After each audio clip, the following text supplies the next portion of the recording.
लो हाय। वैसे तो मैंने ये वीडियो देखा नहीं है, लेकिन एक दो रील्स देखी थी इसकी, तो मुझे लगा कि भैया ये दोनों बहुत ही ज़्यादा महानुभाव लोग हैं, निरुद्धाचार्य जी और आचार्य मनीष जी। और ये दोनों जो जो बातें बोलेंगे और रॉ रिएक्शन हो जाएगा, रिएक्शन का रिएक्शन हो जाएगा हैं? और उसके ज़रिए उसको एंकर बना करके एक्चुअल में साइंस क्या कहती है, उसके आसपास के जो कॉन्सेप्ट्स हैं हम वो डिस्कस कर पाएँगे। तो एक लंबा सा लेक्चर भी बन जाएगा और बकैती भी हो जाएगी, मज़ा भी आ जाएगा और मुझे देखना ही था और उसके ज़रिए इसका वो भी बन जाएगा कि क्या बोलते हैं उसको, कंटेंट भी बन जाएगा जो डाल देंगे हमारे, जहाँ भी डालना होगा डाल देंगे। अब इसे क्यों बोलें? बहुत बहुत स्वागत डॉक्टर साहब इस पावन सी सत्संग की बेला में। और आज आपके द्वारा ये सभी भक्त और सब जो यूट्यूब पर फेसबुक पेज पर जुड़े हैं वो सब जानेंगे कि किस तरह हमें खाना चाहिए। लोग कहते हैं, सब चुप रहो। अच्छा, लोग कहते हैं कि आजकल जो ओरिजिनल गेहूं है, गेहूं की जो आटा है, आटा की उम्र तो 15-20 दिन होती है। और आजकल जो बोरी पैक बंद आटा आता है ये तो 4-4 महीने 6-6 महीने पुराना लोग आटा खाते हैं। तो ये आटा फ़ायदा करता है या नुकसान करता है, बाजार का आटा? बहुत भयंकर नुकसान करता है।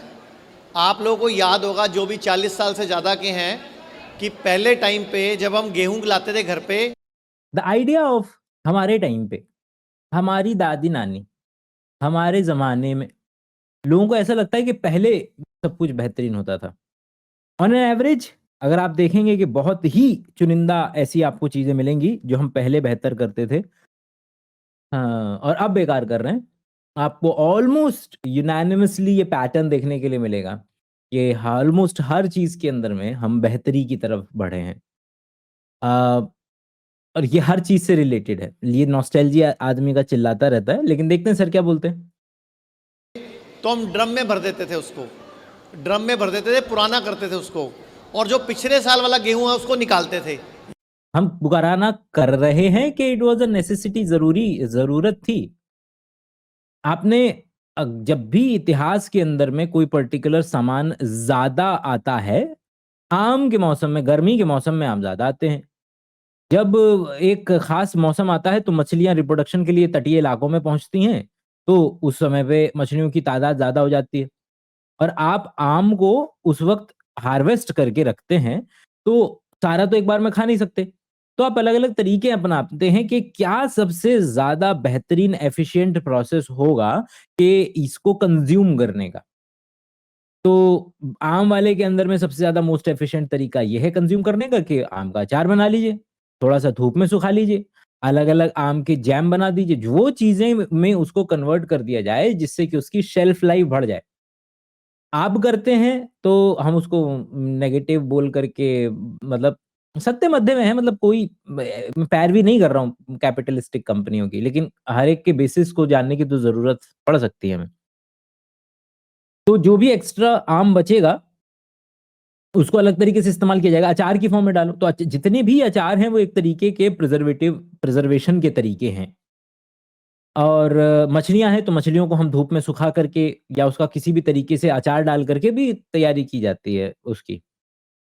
अब उसी तरीके से अगर आपने गेहूँ बनाया है और बेका नहीं है सारा का सारा, तो हमारे घरों के अंदर में बड़े-बड़े ड्राम होते हैं। वो एक्चुअल में होते थे, स्टील के होते थे। ये जो ये पीछे ये है, हमारे गाँव में भी था, इतना बड़ा था, उसमें ऊपर से भरते थे और नीचे से निकालते थे। तो ये हम डेलिबरेटली कर रहे हैं कि ये ज़रूरत है, ये तो मतलब कि नॉर्मल प्रोसेस ही होगा ना कि हाँ ठीक है, ऊपर से डाल दिया, नीचे से निकाल लिया, और वो एक साल में खत्म नहीं हो सकता था, तो हम उसे पुराना कर रहे थे ज़बरदस्ती करके। और जहाँ तक है कि अगर जिन-जिन केसेज़ के अंदर में ऐसा कुछ देखने को मिलता भी है, तो जैसे कि इससे मिलता-जुलता केस मुझे याद आ रहा है, नॉट स्पेसिफिकली दिस, कि किस तरीके से चावल अगर आप खा रहे हैं, तो चावल अगर आपने क्या किया कि चावल आपने गरम किया और उसको बना दिया, पका दिया और बचाने के लिए फ्रिज में रख दिया, ठंडा होने के लिए रख दिया। और फिर जब उसको दोबारा से आप निकाल करके खाने की कोशिश करेंगे थौ करके, तो अब उसकी जो ओवरऑल एफिशिएंट जो कैलोरी है, जो तगड़ी जो कैलोरी मिलती, वो कम हो गई है। कुछ इस तरीके की रिएक्शंस हुई उसके अंदर में फिजिकल वाली, कि अब जो स्टार्च वगैरह है वो दूसरी चीज़ों के साथ चिपक करके खुद में इस तरीके से एंटेंगलमेंट करके इस तरीके के स्ट्रक्चर्स बना लेती हैं जो जो कि पहले डाइजेस्ट हो जाता, अभी वो डाइजेस्ट नहीं हो पाता है, तो वो जैसा आप खाते हैं वैसा बॉडी से निकल जाता है, तो ओवरऑल कैलोरी जो है वो कम होती सी नज़र आती है। इस बहुत ही छोटा हिस्सा है, लेकिन क्योंकि साइंस है और हो रहा है और हमें जानकारी है, इसलिए मैं साझा कर रहा हूँ। ये ना कस्टम बन वो कैसे बनते हैं? ये कस्टम बनते हैं इस तरीके से कि एक बार शादी हो रही थी और शादी में क्या हुआ कि पंडित जी मंत्र-वंत्र पढ़ रहे थे, शादी हो रही थी और उन्होंने देखा कि काली बिल्ली है, ये परेशान कर रही है। बगल में फलों के टोकरे रखे हुए थे, तो उसमें से एक टोकरा खाली पड़ा हुआ था, उन्होंने एक टोकरे को पकड़ा और बिल्ली को टोकरा उल्टा करके और जो है वो बिल्ली को उसमें बैठा अंदर कर दिया थोड़ी देर के लिए और शादी-वादी का आधे 1 घंटे में कार्यक्रम पूरा हुआ, फिर उस बिल्ली को जाने दिया। और उनके साथ उनका बच्चा आया हुआ था और उसने ये चीज़ देखी और अनफॉर्च्यूनेटली उस साल जो है वो उनके पिताजी की मृत्यु हो गई और अगली साल से उन्हें शादी के कर्मकांडों के लिए जाना पड़ा। अब ये वाले पंडित जी जब गए तो कहने लगे कि फेरे के वक़्त में कि जी ऐसा है कि काली बिल्ली ले आइए और एक टोकरी ले आइए, उसके बगैर फेरे नहीं हो पाएँगे। अब ये कुछ ऐसा-सा नज़र आता है कि जो लाइफ़ के अंदर में जो एक्चुअल में ज़रूरत की चीज़ें थी और कभी-कभी नुकसान भी करती थी। जैसे कि चूल्हा को लेकर के बड़ा फ़ैसिनेशन है लोगों का, पता नहीं क्या पगलाए हुए हैं। अरे! चूल्हे की रोटी, चूल्हे के ऊपर आराम-आराम से हमारी माता ऐसे-ऐसे करके बनाती थी। वो जो जो तवा है उसी के ऊपर रखे रहते थे, क्या नाम है, रोटी और उसी को उसी पे गरम किया जाता था। आजकल देखिए औरतें जो है अपना समय बचाने के लिए उसको डायरेक्ट फ्लेम पे रख देती हैं। अरे भैया! औरतों और गाँव के अंदर में औरतें मर्दों से ज़्यादा लंग्स खराब होते हैं और जबकि मर्द भर-भर के बीड़ियाँ पी रहे हैं, हमारे काऊ बेल्ट के अंदर में और फिर भी औरतों के लंग्स खराब हो रहे हैं। वो चूल्हे की वजह से है, समझे? वो जो लकड़ी है, जो उपला है, जो कंडा है, वो पूरे तरीके से जल नहीं पाता है और जो चीज़ पूरे तरीके से जल नहीं पाती है तो उससे कार्बन मोनोऑक्साइड पूरा जलता तो CO2 के ऊपर एक और ऑक्सीजन लग के CO2 बन जाता। लेकिन CO बना है, कार्बन मोनोऑक्साइड है, नुकसानदेह है। अनबर्न्ड कार्बन्स हैं, वो आपके शरीर उसमें जाते हैं, इन्हेलेशन के ज़रिए जाते हैं, वो बेचारी फूँकनी मार-मार करके परेशान है और अब लोगों ने उसको क्या करना शुरू कर दिया है रोमांटिसाइज़ करना शुरू कर दिया। अरे! मतलब क्या दिमाग था हमारे हमारे पुराने लोगों के पास में चूल्हे पे रोटी बनाते थे। तो यहाँ पर भी क्या वो ज़रूरत नज़र आ रही है कि या फिर क्या नाम है करके खाना होता था? याद है आप सबको कि गेहूं कभी ताजा नहीं खाते थे, क्योंकि आयुर्वेद में लिखा है नव अन्न ग्रहण नहीं करना, नव अन्न ग्रहण नहीं करना, बॉडी को सूट नहीं करता। तो अब ये लिखा है कि बॉडी में सूट नहीं करता है या ये लिखा है कि भैया अगर तुम बार-बार फसलें उगाते चले जा रहे हो, उगाते चले जा रहे हो, तो अगर तुम नया अन्न खाओगे तो पुराना वाला बर्बाद हो जाएगा, थोड़े टाइम के बाद सड़ने लगेगा, तो बेहतर है कि भई जो थोड़ा-सा पुराना हुआ है वो खा लो। घर के अंदर में तुमने रोटी बनाई, घर के अंदर में तुमने रोटी बनाई। अब क्योंकि तुमने अभी नई भी बनाई है, लेकिन तुम कोशिश करोगे कि पहले जो है वो जो पहले से बनाई हुई रोटी है उनको निपटा लूँ, क्योंकि अगर मैंने इसको नहीं निपटाया तो ये बासी हो जाएगी, कौन खाएगा? तो मैं इसको निपटा लेता हूँ, बाद में नई वाली खा लूँगा क्योंकि इसके पास ज़्यादा समय है सड़ने से बचने के लिए। अब ये हमने अपनी तरफ से रीज़निंग उछल दी होगी कि कि हाँ, बॉडी को नहीं लगता है या बॉडी को लगता है। पहले गेहूं को पुराना करते थे और उसमें कीड़ा ना पड़े, नीम के पत्ते, नीम की गोलियां डाल देते थे।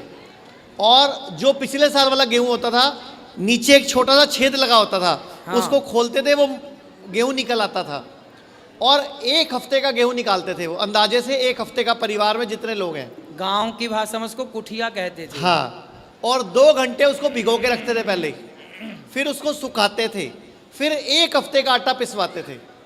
कोई बहुत सारे रीज़न्स हैं, आपके घर के अंदर में भी देखा होगा आपने कि इट इज़ जस्ट लाइक कि आप उसको गंदगी साफ़ करने के लिए, फंगस को हटाने के लिए नॉर्मल धुलाई करके अगर आप उसको करवाएँगे तो कोई भी ऐसी चीज़ हो वैसे अगर पकड़-पकड़ करके करोगे ना, मतलब जहाँ तक मुझे याद आ रहा है कि भूसी है अगर उसके अंदर थोड़ी बहुत, तो करोगे तो बड़ी मेहनत लगती है। पानी में डालोगे तो वो तुरंत ऊपर आ जाती है। ऊपर से हटाया, पूरा पानी निकाला, नीचे से उसको सुखाया और आप बना सकते हैं। तो प्रिज़र्वेशन का अच्छा तरीका है, उसके अंदर ऊपर से कोई भी चीज़ हटाने का अच्छा तरीका है।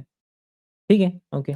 तो 1 हफ्ते में वो आटे में कीड़ा नहीं पड़ता, इसलिए पिसवाते थे 1 हफ्ते का। आजकल जो गलती करते हो आप पिसा-पिसा आटा ले आते हो। एक तो वो नव अन्न का है, नए अन्न का है जो कि नहीं खाना होता। दूसरा जो आटा है उसमें केमिकल डाला जाता है ताकि उसमें कीड़ा ना पड़ जाए। वो एक केमिकल को लेकर के बड़ी पूरी दुनिया मतलब बर्बाद हुई पड़ी है बेचारी। 8वीं कक्षा के अंदर में पढ़ा दिया जाता है भैया दुनिया की हर चीज़ केमिकल है, दुनिया की हर चीज़ केमिकल है। अगर मैं डाइहाइड्रोजन ऑक्साइड बोलना शुरू कर दूँ और उसके ऊपर गिना दूँ 10 तरीके की चीज़ें कि डाइहाइड्रोजन ऑक्साइड ये करता है, वो ये करता है, क्या पानी है वो, H2O है वो। दुनिया में केवल डार्क मैटर, डार्क एनर्जी और स्पेस को छोड़ दो, तो हर चीज़ मैटर है ऑलमोस्ट, और वो मैटर जो है मॉलिक्यूल्स बनाता है, और हर मॉलिक्यूल को केमिकल बोलते हैं। अब विलेन तो बनाना पड़ेगा ना, मतलब कि कुछ बताना है, कुछ बात कम्युनिकेट करनी है, तो विलेन तो एग्ज़िस्ट करने चाहिए, तभी तो हीरो बनेगा कोई। जो भी डाइकोटोमिस चीज़ें होती हैं, सही गलत अच्छा बुरा, वो एक दूसरे के पूरक होती हैं, वो एक दूसरे की वजह से एग्ज़िस्ट करती हैं। तो इसी तरीके से विलेन और हीरो एक दूसरे के पूरक हैं। अगर किसी चीज़ को ऊपर उठाना है, इस बात की किसी इसके लिए बड़ा ज़रूरी होगा कि बाकी चीज़ों को नीचे गिराया जा सके। अभी मैं देख रहा था ना यूपी, वो क्या नाम है, इंडिया और चाइना में लोग क्या कंपेयर कर रहे हैं, सुधीर चौधरी भाई साहब, कह रहे मोदी जी बगैर रेलिंग पकड़े उतर रहे हैं उससे, हवाई जहाज़ से। और शी जिनपिंग जो है वो जीना उतर रहे हैं वो रेलिंग पकड़ करके। तो हमारा जीना ज़्यादा चौड़ा है, हम ज़्यादा बेहतरीन लोग हैं चाइना से। केमिकल कैंसर कारक है, और आप 3-3 महीने 4-4 महीने 6-6 महीने पुराना आटा यूज करते हो, जो घर में बोरी वाला लाके, फिर बोलते हो मुझे कैंसर क्यों हो गया, मैं तो घर का ही खाना खाती थी। कैंसर की हो गया, मैं तो घर के खाना खाती थी। कैंसर के 2 मुख्य कारण, और इन 2 कारण ये इतने ज़्यादा वेग हैं कि इसमें पूरी दुनिया समा जाती है। एक, कि आपकी पहले से जेनेटिक ससेप्टिबिलिटी क्या है। गाँव में ऐसे उदाहरण मिल जाएँगे आपको कि पूरे 24-24 घंटे में से 10-10 घंटे, 12-12 घंटे हुक्का हुड़क रहे हैं, और बाबा जो हैं 95 पे भी मर नहीं रहे। तो और एक है कि जिसके अंदर में आप व्यक्ति बोलेगा कि मैं तो यार सिगरेट भी नहीं पीता था, मेरे को क्यों कैंसर हो गया? मेरे को क्यों ये पर्टिकुलर चीज़ें हो गई हैं? तो जेनेटिक ससेप्टिबिलिटी, कि आपको खानदान से कितने नंबर ऑफ म्यूटेशंस पहले से धरोहर में मिले हुए हैं, और उसके बाद आपका जीवन का आचरण, जो कि आपको ससेप्टिबल करवाएगा और ज़्यादा। धूम्रपान, दारू लेंगे तो कैंसर का खतरा और ज़्यादा बढ़ जाएगा। अपने घरवालों को गाँव में इस तरीके से चूल्हे के आगे और चूल्हे का धुआँ सूँघवाएँगे तो संभावना और ज़्यादा बढ़ जाएगी। और क्या नाम है, मैं कल परसों ही हम लोग ज़िक्र कर रहे थे इस चीज़ का कि किस तरीके से ये दारू से फीमेल्स में ब्रेस्ट कैंसर का रेट है, बहुत ज़्यादा, जो ऊपर जाने की जो संभावना रहती है। खैर, और कोई ऐसी स्टडी नहीं है जो ये बताए कि देखिए भैया खाने इस तरीके से कि नया अन्न खाने की वजह से कैंसर होता है। बहुत, यार क्या बोले? पर बोलेंगे तो हैं ही, चलते रहें। घर का ही खाना खाता हूं, तो गलती ये हो रही है कि हमें अभी भी वक्त है, सब लोग एक छोटी आटा चक्की खरीद लो, कोई ज्यादा महंगी नहीं आती, 5-8 हजार की आ जाती है। आपका कैंसर बच जाएगा, आपका लीवर फेल बच जाएगा, किडनी फेल बच जाएगा। 5-8 हजार की किडनी वो ले आओ चक्की, और गेहूं। बाबा रामदेव ने भी तो यही पर्टिकुलर चीज़ करी, और जिसको बोलते हैं कि वैसे तो ऑलमोस्ट हर जगह कॉन्फ्लिक्ट ऑफ इंटरेस्ट देखने को मिल जाएगा आपको। तो बाबा रामदेव ने पूरी ज़िंदगी लगाई, बोला कि बेटा ये कैपिटलिस्टिक कंपनियाँ जो हैं इतनी भारत को लूटने बढ़ी हैं, और फिर बोला कि अरे! जीन्स पहननी है, फटी वाली? हम पहनाते हैं ना। वो याद है क्विंट का इंटरव्यू आया था जब बाबा रामदेव स्टोर का इनॉग्रेशन कराने पहुँचे थे और फटी जीन्स बेच रहे थे। तो पूछा उनसे कि बाबा कितनी फटी जीन्स जो है वो भारतीयता की पहचान है? तो बाबा बोले वो इधर फटी हुई जितनी है उधर रखी हुई है, जाकर देख ले। आई होप कि वाला मतलब अगर मेरा मूड हुआ तो यहाँ पर लगा दूँगा मैं क्लिप। वैसे ये पूरा लेक्चर बहुत बड़ा होगा तो इसलिए मैं इसको, क्योंकि जितना बड़ा लेक्चर होता है ना उसको देखना दोबारा और उसमें बीच में चीज़ें घुसड़ना बड़ी मौत वाला काम होता है। इसलिए जो लंबे लेक्चर्स हैं उसमें मैं शायद नहीं लगाऊँगा। घर में खुद का पिसवाओ, या फिर अगर गेहूं पिसवाना है तो पुराना गेहूं करो, पहले ड्रम में भरो, उसको पुराना करो। नहीं तो अगर आप नहीं कर सकते पुराना, देश को आगे भी बढ़ाना है, और ये वो सारी चीज़ें भी करनी है जो इसलिए हुआ करती जिसके ज़रिए हम लोग वो चीज़ें नहीं कर पाते थे। अगर हर घर के अंदर में इस तरीके से अभी इनका बस चले ना बेटा, तो ये लोग तो घर में चक्की बुलवाएं, बोले क्या घर की औरतें करेंगी नहीं नौकरी, चक्की पीसो तुम, जो कि पीसा करती थी हमारी दादी। तो गेहूं खाना छोड़ दो, फिर गेहूं की जगह क्या खाएं? रोटी किसकी मिलेट्स खाएं? खाएं। मैं तो कहता हूं मिलेट्स खाएं, या गेहूं खाना भी है और रोटी भी खानी है तो जो उसकी बाइट है, टुकड़ा, वो अंगूठे के नाखून जितना होना चाहिए, और इसको 32 बार चबाना है, ताकि मुंह की लार से उसकी तासीर बदल जाए, उसकी गर्मी खत्म हो जाए। ये तासीर का कॉन्सेप्ट भी अजीब ही है, कोई उसका मॉलिक्यूलर एविडेंस नहीं है। लेकिन एक दिन मैंने बैठ कर के सोचा तो इस डायरेक्शन में सोचा कि आखिर क्या रीजंस हो सकते हैं जिसकी वजह से ये शब्द जो हैं एग्जिस्टेंस में आए होंगे। तो देखिए सबसे कॉमन एग्जांपल है मिर्च। मिर्च एक मसाला है, या मिर्च में कैप्सिसिन होता है जिसकी वजह से हमें मिर्ची लगती है। और ये अकेला मॉलिक्यूल नहीं है जिसकी वजह से हमें मिर्च लगती है, मिर्च बहुत तरीके की हो सकती है। अदरक के अंदर में भी वो पंजेंसी और वो मिर्च का एक वो होता है, मॉलिक्यूल होता है। अ जो आपके गरम मसाला के अंदर में जितनी काली मिर्च, पीपली, लौंग वाली जितनी हैं, इनके अंदर में भी इनके इनके अपने-अपने एक कैप्सिसिन जैसे से मॉलिक्यूल होते हैं, उनके अपने-अपने अलग-अलग नाम होते हैं, अभी भूल रहा हूँ मैं फिलहाल। तो मिर्ची के भी 10 तरीके के मॉलिक्यूल हैं। अब मिर्ची जो है हमारी जीभ पे केवल और केवल रिसेप्टर जो होते हैं, वो केवल और केवल क्या होते हैं? स्वाद के लिए जो रिसेप्टर होते हैं, वो तो 5-6 ही हैं। एक तरीके का हो गया कौन-सा? चीनी के लिए, मिठास के लिए। एक हो गया आपका खट्टेपन के लिए H प्लस आयन जब उसमें चिपके। एक हो गया आपका नमकीन के लिए जिसमें सोडियम आयन चिपकेंगे। एक हो गया आपका अ, कौन-सा वाला? एक हो गया आपका बिटर के लिए बहुत सारे हैं अलग-अलग तरीके के, लेकिन उनको डाल हम एक ही पर्टिकुलर कैटेगरी में देते हैं कि ये बिटर वाले हो गए, उसमें मॉलिक्यूल अलग-अलग चिपकते हैं। एक हो गया उमामी के लिए जिसके अंदर में आपका मोनोसोडियम ग्लूटामेट जैसे मॉलिक्यूल जिसको बोलते हैं ना एमएसजी, वो चीज़ें जाकर के चिपक सकती हैं। तो अमाइ उसके लिए हो गया आपका मीठीनेस के लिए हो गया उमामी। और क्या बचा? स्वीट, सार, नमकीन, उमामी और बिटर, ठीक है।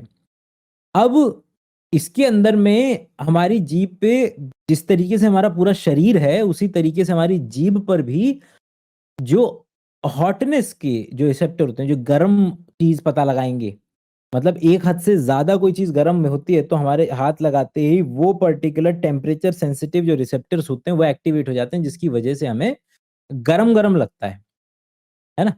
तो ओके। अब ये जो कैप्साइसिन वगैरह जो मॉलिक्यूल होते हैं, ये इन रिसेप्टर्स को थोड़ा-सा लात मार सकते हैं, इसमें घुस के बैठ सकते हैं और इनको बहुत ज़्यादा सेंसिटिव कर सकते हैं। इतना ज़्यादा सेंसिटिव कर सकते हैं कि अगर आप देखें तो कोई गरम चीज़ खाएँ तो ये हीट और पेन के रिसेप्टर भी एक्टिवेट हो जाते हैं। जैसे कि कोई मिर्ची वाला खाना खाने के बाद आपको ऐसा लगता है कि अगर आप चाय का एक घूँट पिएँ, तो वो चाय भी आपके मुँह पे इतना ज़्यादा गरम लगती है कि क्या बताएँ। उसी तरीके से मिंट के फ्लेवर की अगर मान लो कि ब्रश किया है अभी-अभी और उसमें मिंट के फ्लेवर वाले मॉलिक्यूल्स थे, जो कि आपके अगेन जो ठंडे को जो सेंस करते हैं, वो वाले टेम्परेचर को, वो वाले रिसेप्टर्स को ज़्यादा सेंसिटिव बना गई है। इसलिए उसके बाद जब आप पानी पीते हैं, तो वो बहुत ज़्यादा ठंडा लगता है। ब्रश करने के बाद पानी ठंडा लगता है ना, तो वो उसकी कैटेगरी में आ गया। ओके और तो बस यही है कि यहाँ से बात शुरू हुई होगी तासीर की, ठंडा और गरम की, कि कुछ एक्चुअल में ऐसी चीज़ें हैं नेचर के अंदर में जो आपके ठंड वाले सेंस करने वाले रिसेप्टर को ज़्यादा सेंसिटिव कर सकते हैं, कुछ हैं जो आपके गरम वाले टेम्परेचर को ज़्यादा सेंसिटिव कर सकती हैं। तो कोई होगा व्यक्ति विशेष जिसने बोला होगा दुनिया में जितनी चीज़ें हैं सारी की सारी उनकी अपनी एक टेंडेंसी होती है, तासीर होती है कि वो आपको गरम स्टिमुलस देंगे कि ठंडा स्टिमुलस देंगे, जबकि उसका लेना-देना मुँह से था केवल और केवल। एक बार आपके बॉडी में अंदर की तरफ चला गया वो, उसके बाद वो आपके ऐसा नहीं कि उसकी भई गरम क्या है? हीट ही तो है। क्या आप ये कह रहे हैं कि कि किसी पर्टिकुलर चीज़ में अगर तासीर किसी चीज़ की गर्म है, तो वो आपको ज़्यादा एनर्जी देगी? Is it? क्योंकि एनर्जी वो तो हीट तो केवल और केवल एनर्जी है और वो हीट ही चाहिए होती है हमें। जो मॉलिक्यूल हम खा रहे हैं, एब्ज़ॉर्ब कर रहे हैं, उनको तुड़वा करके हम एटीपी ही बनवाते हैं। और वो हीट को ही पकड़ के बैठे हुए हैं केवल और केवल। तो मॉलिक्यूल के लेवल पे या इस तरीके से कोई जो तासीर है वो एक बेचारा बिगड़ा हुआ कॉन्सेप्ट है कि मॉलिक्यूल की कोई इनहेरेंट प्रॉपर्टी नहीं होती है कि वो गर्म होता है कि ठंडा होता है। वो मेरे ख्याल से केवल और केवल यहाँ से आइडिया उसका निकल गया कि कुछ ऐसे मॉलिक्यूल हैं जो कि आपके टेम्परेचर के जो रिसेप्टर हैं ठंडे वाले और गर्म वाले दोनों को मोर सेंसिटिव कर देता है। इसीलिए आपको कभी जेल लगाते हैं आप तो गरम-गरम भी लग सकता है। जैसे नवरत्न कूल-कूल, ठंडा-ठंडा, कूल-कूल तो आपके वो वाले रिसेप्टर्स को ठंडे वाले जो रिसेप्टर्स हैं, उनको क्या कर देता है मोर सेंसिटिव कर देता है, तो आपको सर में ठंडा-ठंडा लगता है। तो लॉजिकली बोलते हैं कि हाँ, ये नवरत्न तेल की जो तासीर है वो ठंडी है। तो इज़ इट? है क्या है? अब ये तासीर के आसपास के सारे कॉन्सेप्ट हैं। इतना चबा दो उसको कि वो शरीर में गर्मी ना करे, लीवर पे लोड ना डाले। एक तो फायदा क्या होगा, आप 6-6 रोटियां नहीं खाओगे, 8-8 रोटियां नहीं खाओगे, आधी रोटी में पेट भर जाएगा। अ, वैसे हमारा जो स्टमक होता है वो बहुत, बहुत, बहुत ज़्यादा इलास्टिक होता है। जो लोग कॉम्पिटिशन में पार्टिसिपेट करते हैं, वो इतने-इतने मतलब आप देखेंगे शरीर से इतने पतले होते हैं और खा जाते हैं इतना सारा। तो उनका जो लचीला होता है हमारा पेट, तो अगर आप जनरली कम खाते हैं तो पेट का साइज़ कम रहेगा और कम में ही आपका पेट भर जाएगा। अगर आप ज़्यादा खाते हैं बहुत तो फिर आपको ज़्यादा खाना लगेगा।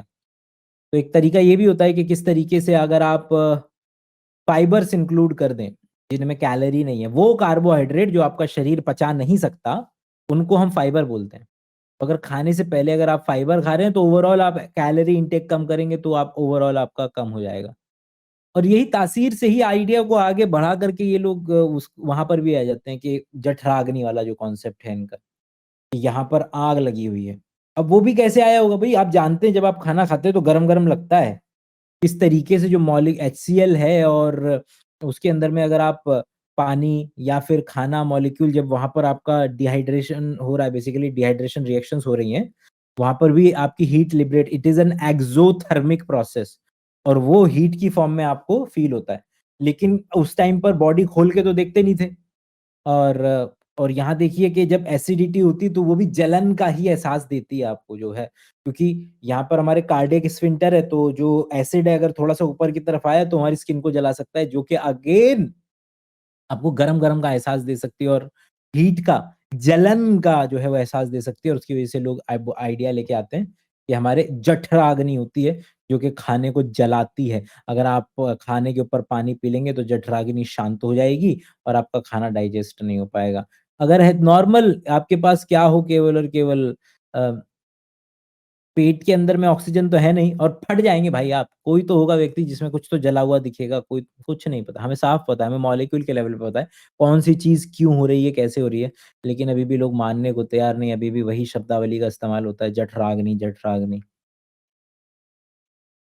अभी क्या कर रहे हो, आप ज्यादा खा के टॉयलेट टैंक भर रहे हो, बस गटर भर रहे हो, गटर बस खाए जा रहे हो, गटर में जाए जा रहा है। जबकि कम खाओगे। अब आप लोग बोलते हो ग्रही में खाना कैसे आएगा, अगर हम रोटी की बाइट छोटी खाएंगे सब्जी नहीं आएगी। तो सब्जी भरने के लिए वो ग्रही थोड़ी है, उसके लिए चम्मच है ना। आप छोटा टुकड़ा काटो, सब्जी में डालो, चम्मच से खा लो उसको और उसको 32 बार चबाओ। लोग तो एक रोटी 4 बार में ही 2 बार में ही खा जाते हैं, आधी तोड़ी पूरा गप। तो किसी को बवासीर हो रहा है, किसी को आंतों में जख्म है, किसी को पथरी बन रही है, किसी का रसौली। It's a good idea to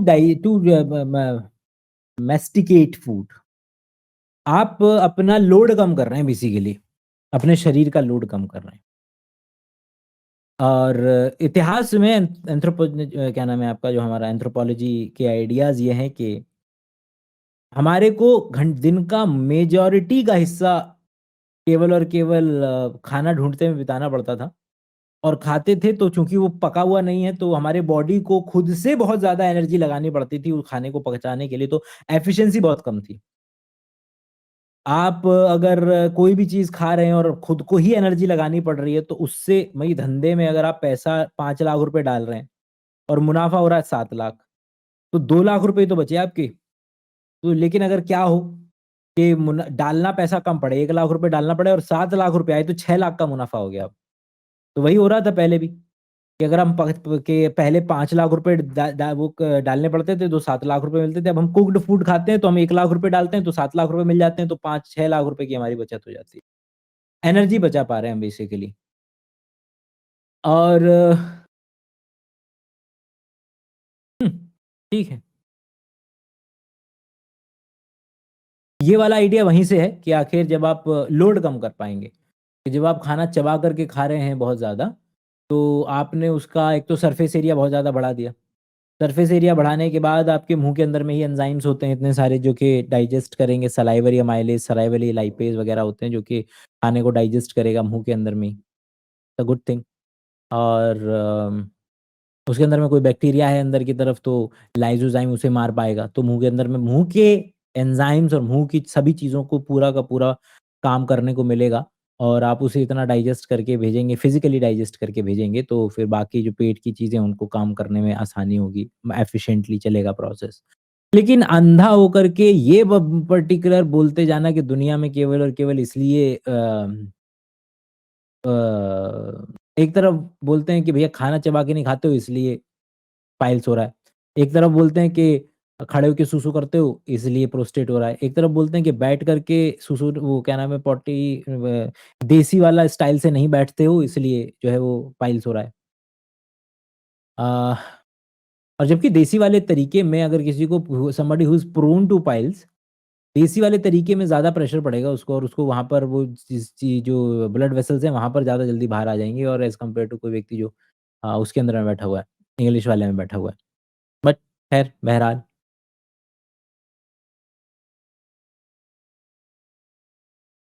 बन रही है, किसी को सिर दर्द हो रहा है, सब बीमारियां इसीलिए अच्छा हैं। ये बताइए किसी को यदि शुगर है, आज शुगर के पेशेंट बहुत देखे जाते हैं, तो शुगर वाले को क्या करें, क्या खाएं, क्या ना खाएं, कैसे ठीक हो? दवाई लोग इंसुलिन लेते हैं, एक गोली डॉक्टर रोज देता है कि खाना ही पड़ेगा अब सारा जीवन, तो क्या शुगर से बचा जा सकता कितने है? लोगों को शुगर है यहाँ पे? कितने लोगों को शुगर है? जिन जिन को शुगर है हाथ उठाओ एक बार। पूरा तो उठाओ, आधा उठाते हो, आधा दिखता नहीं है मुझे। ठीक है, कई लोगों को शुगर है। और कितने लोगों को बीपी है? एक बार बीपी हाथ उठाओ। जिनको ब्लड प्रेशर की गोली चलती है। तो शुगर और बीपी वालों को मैं एक डाइट चार्ट बता रहा हूँ महाराज जी के आदेश से, इससे आपका शुगर की गोली छूट जाएगी। आपने आज के बाद करना क्या है, 12 बजे तक वजन गुणा 10 ग्राम पहले फ्रूट्स खाने हैं। वजन जितना वजन है गुणा 10 कर लो उसको। जैसे वजन है 60 किलो तो 600 ग्राम। पेपर में आया है कि एक्चुअल में fruits and some specific kinds of fruits may help you in type 2 diabetes specifically. Type 1 में तो क्या ही हेल्प करेगा क्योंकि टाइप 1 में तो इंसुलिन बन ही नहीं रहा है। लेकिन ये नज़र से देखने वाली बात बेहद ज़रूरी है कि हमें ये नहीं पता है कि वो फ्रूट में क्या चीज़ है जिसकी वजह से फ़ायदा हो रहा है। क्या ऐसा था कि उन लोगों को पहले माइक्रो न्यूट्रिएंट जो थे वो मिल ही नहीं रहे थे शरीर को, जैसे कि जो कि आपको अलग-अलग तरीके के रंग के फलों में मिलेंगे। उनमें आपको अलग-अलग तरीके के फाइबर्स देखने के लिए मिलेंगे, तो क्या वो फाइबर, वो सेकेंडरी मेटाबोलाइट्स, वो मिनरल्स, वो विटामिन्स, उन सब चीज़ों के वजह से उस व्यक्ति को व्यक्ति का पूरा सिस्टम ज़्यादा अच्छे तरीके से काम कर पा रहा है, इसलिए उसको टाइप 2 डायबिटीज़ में फ़ायदा मिला है? या तो और लेकिन याद रखें कि वो फल का पार्ट फ्रक्टोज़ और जो चीनी वाला पार्ट है, वो अलग नहीं है। लोग अक्सर ये करके बेचते हैं, मतलब इनके ऊपर रील ही बनाई थी मैंने आचार्य मनीष के ऊपर ही, कि वो ये करके बेचते हैं कि नेचर के अंदर में है, तो नेचर का जो मीठा है वो आपको और यहाँ नुकसान नहीं करेगा और डायबिटीज़ नहीं करेगा। और ये अनिरुद्धाचार्य महाराज के ऊपर भी रील बनाया था मैंने जब उन्होंने बोला कि पपीता खाओ, पपीते की मिठास शुगर को काटती है। ये इनका स्टेटमेंट था। तो जो मॉलिक्यूल के लेवल पे है, वो जो चीनी है, वो तो आपको भैया जो है वो तो है। जो चीनी है, वो चीनी है। जो बाकी चीज़ें आपको शायद फलों से मिल रही हों, वो आपको शायद फ़ायदा दे रही थीं। तो पेपर्स एक्सिस्ट करते हैं कि और जीवन का आचरण अगर आप सही करवाएँगे किसी भी व्यक्ति का तो एक बहुत अहम हिस्सा है, नो डाउट अबाउट इट। बहुत अहम हिस्सा है कि आपका वो लाइफ़स्टाइल की डिज़ीज़ है, तो लाइफ़स्टाइल अगर सही करेंगे तो उससे उसमें हेल्प मिलेगी। कोई भी नहीं मना कर रहा है इस बात से कि टाइप 2 डायबिटीज़ में आपको पूरी ज़िंदगी भर गोली खानी है। आपकी ज़िंदगी में आप अगर डॉक्टर की सहमति के ज़रिए अपने खाने को इस तरीके से बदल पाएँ जो ले रहे हैं आप खाना, तो इस बात की पूरी-पूरी संभावना है। पूरी दुनिया में थोड़ी सब लोग रोटी खाते हैं। ठीक है। ग्राम, 50 किलो तो 500 ग्राम, 70 किलो तो 700 ग्राम। पहले फल खाने हैं। कौन से फल खाने हैं? जो सीजन के हैं। मतलब हमने महंगे फल नहीं खाने, जो सस्ते मिल रहे हैं, जो सीजन के हैं वो खाने हैं। जैसे आम का सीजन नहीं है तो आम नहीं। ये तो हमेशा से अच्छी बात होती है। कभी भी गैर मौसमी फल आपको महंगा भी पड़ेगा और उतना ज़्यादा वो बेहतरीन होगा भी नहीं, अपनी पीक अवस्था पे नहीं होगा। तो मौसमी फल हमेशा बेहतरीन रहते हैं। मौसमी सब्जी, मौसमी फल, किसी एक के पीछे ना भागें। इसीलिए उसको आयुर्वेदा ना कह कर के ट्राइबल आइडियाज़ कहना ज़्यादा बेहतर होगा। जैसे मॉडर्न मेडिसिन कहना ज़्यादा अच्छा नहीं है, एविडेंस बेस्ड मेडिसिन कहना ज़्यादा अच्छा है। वो कहीं से भी आए, एविडेंस है ना उसका, डबल ब्लाइंड कंट्रोल के अंदर में उसने अपने आप को सत्यापित किया है, अपने आप को प्रूव किया है, तो वो काम कर रही है। कई बार ऐसा होता है कि हमको पता भी नहीं है मॉलिक्यूलर के लेवल पे वो पर्टिकुलर चीज़ कैसे काम करती है, लेकिन वो काम करती है इसलिए अभी तक उसका इस्तेमाल हो रहा है, आज़माई जा रही है। कई बार कई केसेज़ हैं इस तरीके के। जिस तरीके के एआई के अंदर में आपको सेंटर में क्या चल रहा है शायद ना मालूम हो, लेकिन आपको काम कर रहा है वो तो ठीक है, कर रहा है काम। तो उसी तरीके से यहाँ पर भी ये बात कही जा सकती है कि क्योंकि इंडिया वाले अगर ये कहने लगे कि नीम का पत्ता है और नीम के पत्ते के ज़रिए ही आपका ये फलाँ चीज़ ठीक होगी, तो दक्षिण अफ्रीका के अंदर में बेचारे यहाँ से ट्रांसपोर्ट करवा रहे होंगे नीम के पत्ते। जबकि हर एक ट्राइब जो पत्ते, जो वेजिटेशन आपको दिल्ली में मिल रहा है, क्या वही नॉर्थ ईस्ट में भी मिलेगा? वहाँ पे अलग तरीके के पत्ते पौधे हैं भई और वहाँ पे अलग तरीके से वो मॉलिक्यूल अपने-अपने जो ट्राइब्स होती हैं, उन्होंने हज़ारों तो नहीं बट सौयों सालों के दौरान ये बात स्टैंडर्डाइज़ की है हिट एंड ट्रायल मेथड से कि उनको कोई चीज़ में क्या मतलब हेल्प मिल सकती है। यहाँ तक कि अभी एक ओरेंगुटैन का पेपर भी पब्लिश हुआ था कि किस तरीके से ओरेंगुटैन एक खास पत्ते के पेड़ पे जाके उसकी पत्तियों को चबा करके उसका बना करके अपने यहाँ पे लगाता है 7 दिन तक लगातार और उसका जो ज़ख्म है वो भर जाता है। तो ये पहला केस था ओरेंगुटैन का कि वो टूल्स का इस्तेमाल मतलब मेडिसिन का इस्तेमाल करते हुए। चींटियों का भी आया था एक अभी बीच में कि किस तरीके से कि अगर किसी का पाँव-वाँव खराब-वराब हो जाता है तो लिटरली डिकैपिटेशन तो नहीं गर्दन नहीं काटते हैं मतलब हाथ काटते हैं और वहाँ पर अपना थूक-वूक लगा करके उसको बचाने की कोशिश करते हैं। यहाँ पे सर्जरी देखी गई चींटियों के अंदर में। तो ये ट्राइबल मेडिसिन वाला जो आइडिया है ट्राइबल मेडिसिन कहेंगे ठीक कह लो। तो शुरुआत तो करें कहीं न कहीं से। नहीं खाना। और जिसको भी शुगर है उसको मीठे फल जरूर खाने हैं। आपको मना किया जाता है ना आम नहीं खाना के। अब ये थोड़ा-सा ज़्यादा हो गया ना। अब मैंने बताया कि आखिर में अब वो उसकी उसकी वो कहाँ से आ रही होगी? उसकी जो फ़िलॉसफ़ी है वो कहाँ से आ रही होगी? तो मीठा तो जो मॉलिक्यूल के लेवल पे है वो है ही। वो फ्रक्टोज़ अगर है या फिर वो अगर आपके जितने भी मोनोसैकेराइड, डाइसैकेराइड ही रहते हैं ज़्यादातर तो। ये जो टेबल माल्टोज़ या फिर लैक्टोज़ या फिर ये वाला सुक्रोज़ और सुक्रोज़ का glucose plus fructose, maltose glucose plus glucose तो ये जो है, ये जो मोनोसैकेराइड और डाइसैकेराइड हैं, ये तो मॉलिक्यूल के लेवल पे तो वही है ना। हो सकता है कि जो फ़ायदा कर रहे थे वो सेकेंडरी मेटाबोलाइट्स थे। ये कहीं से कहीं तक नहीं है और ये एंटरटेन करते हैं इस आइडिया को कि नेचर के अंदर में जो चीनी बन रही है, वो जो चीनी है, वो असली चीनी है और उससे वो कभी नुकसान नहीं होगा। केला नहीं खाना, चीकू नहीं खाना, अंगूर नहीं खाना, आपको जरूर खाना है। और आप गारंटी है मेरी, आप शुगर चेक करना आपकी हाई नहीं आएगी। आजकल हर रील के ऊपर आप देख लो, रील बन रही है, लोग यहाँ पर अपना ग्लूकोमीटर लगाते हैं और को अलग-अलग चीज़ें खाते हैं और बताते हैं कि क्या कौन-सी चीज़ से कितनी शुगर जो है बढ़ी है।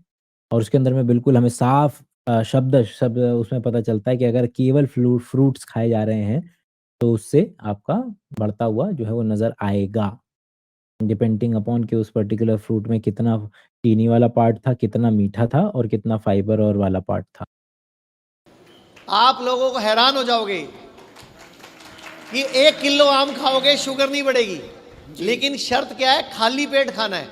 मतलब 12 बजे तक सिर्फ फल खाने हैं और उसके बाद ऊपर से जो दिल करे रोटी, चावल, खिचड़ी, दलिया, पोहा, अंकुरित जो हमारे पास अभी एविडेंस है वो है इस चीज़ का कि आप अगर सलाद मतलब कि वो पर्टिकुलर चीज़ें जो जिनमें शुगर कंटेंट कम है बट फाइब्रस कंटेंट ज़्यादा है, पानी, फाइब्रस कंटेंट और उसके अंदर में आपको जो भी सेकेंडरी मेटाबोलाइट्स हैं, विटामिन्स अलग-अलग तरीके के, और अब गाजर है तो गाजर से आपको बीटा कैरोटीन मिलेगा ना, जो कि अल्टीमेटली आपका विटामिन ए में कन्वर्ट होगा। तो पालक खा रहे हैं या कोई भी ऐसा चीज़ खा रहे हैं, पत्ते-वत्ते खा रहे हैं, तो उसके अंदर में पानी है, फाइबर है, आपका पेट भी भरवा करके रखेगा, खाना धीरे-धीरे आगे जाएगा, पूरे तरीके से एब्ज़ॉर्प्शन होगा। तो वो फ्रूट का तो नहीं कह सकता मैं, लेकिन जो फल है, जो वो है आपके सब्जियाँ हैं, सलाद वाला जो पार्ट है, वो आप मेक श्योर करें कि खाने से पहले खाएँगे, तो आपका जो जिसको बोलते हैं ना कि आपके ओवरऑल मील की ग्लाइसेमिक इंडेक्स कम हो जाता है। वैसे तो हर एक मॉलिक्यूल, हर एक खाने की वस्तु का अपना ग्लाइसेमिक इंडेक्स हो सकता है। ग्लाइसेमिक इंडेक्स का मतलब है कि जो आपने खाई और कितनी तेज़ी के साथ शुगर जो है वो एब्ज़ॉर्ब हो गया। तो जब हम सलाद खाते हैं और सलाद के साथ में आपने क्या खाया? आम खाया, तो आम और जो मेरे पत्ता गोभी का जो फाइबर है, दोनों मिक्स हो गए बॉडी के लिए, तो वो एक ही चीज़ है। अब उसमें से 3 इनकी इसकी वज़ह से बॉडी में धीरे-धीरे एब्ज़ॉर्प्शन होगा शुगर का। और जितनी तेज़ी से शुगर की पीक आ सकती थी, उतनी तेज़ी से शुगर की पीक नहीं आएगी मेरे ब्लड के अंदर में। तो चाट, इडली, ढोकला जो खाना है, सबसे बढ़िया नाश्ता है अंकुरित चाट का। मूंग और मोठ है, जैसे ऐसे चने हैं, कभी कुछ खा लो कभी कुछ खा लो, सबसे अच्छा, बढ़िया है। उसमें थोड़ा नमक डाल लें कि नहीं? हाँ, सेंधा नमक। अच्छा, कहते हैं नमक ऊपर से नहीं खाना चाहिए, सेंधा नमक खा सकते हैं, ऊपर से। हाँ, लेकिन सफेद नमक नहीं खाना। अभी आप क्या गलती करते हो? दही पे नमक, सलाद पे नमक, फ्रूट पे नमक, दही में नमक, रायते में नमक, कोई ना मिले लोगों के जख्मों पे नमक। तो आप नमक कम इस्तेमाल किया करो, नमक आंतों को खराब करता है। तो नमक अच्छा चलिए, क्या किसी मॉलिक्यूल की प्रॉपर्टी है वो आपको खराब करेगा? नहीं। आप नमक को कहीं भी डालें, वो NaCl है। आपके जीभ पे डालेंगे तो सलाइवा में डिसॉल्व करके, पानी में डिसॉल्व करके Na+ अलग हो जाएगा, Cl- अलग हो जाएगा, Na+ जाकर के बाइंड करेगा मेरे रिसेप्टर से और मेरे को नमकीन-नमकीन फ़ील होगा। उसी तरीके से आप नमक को पकाने से पहले डालें, पकाने के बाद में डालें, ऊपर से डालें, कैसे भी डालें, वो नमक-नमक रहेगा। दूसरी बात, सर ने कहा कि आंतों को ज़ख्म करता है। ध्यान रखें, the concept is about osmolarity. हमारे जो पूर्वज हैं वो पानी में पैदा हुए और समुद्री पानी था, और समुद्री पानी था तो समुद्र के अंदर में नमक था, और इनके शरीर में ये शरीर पानी का बना हुआ है।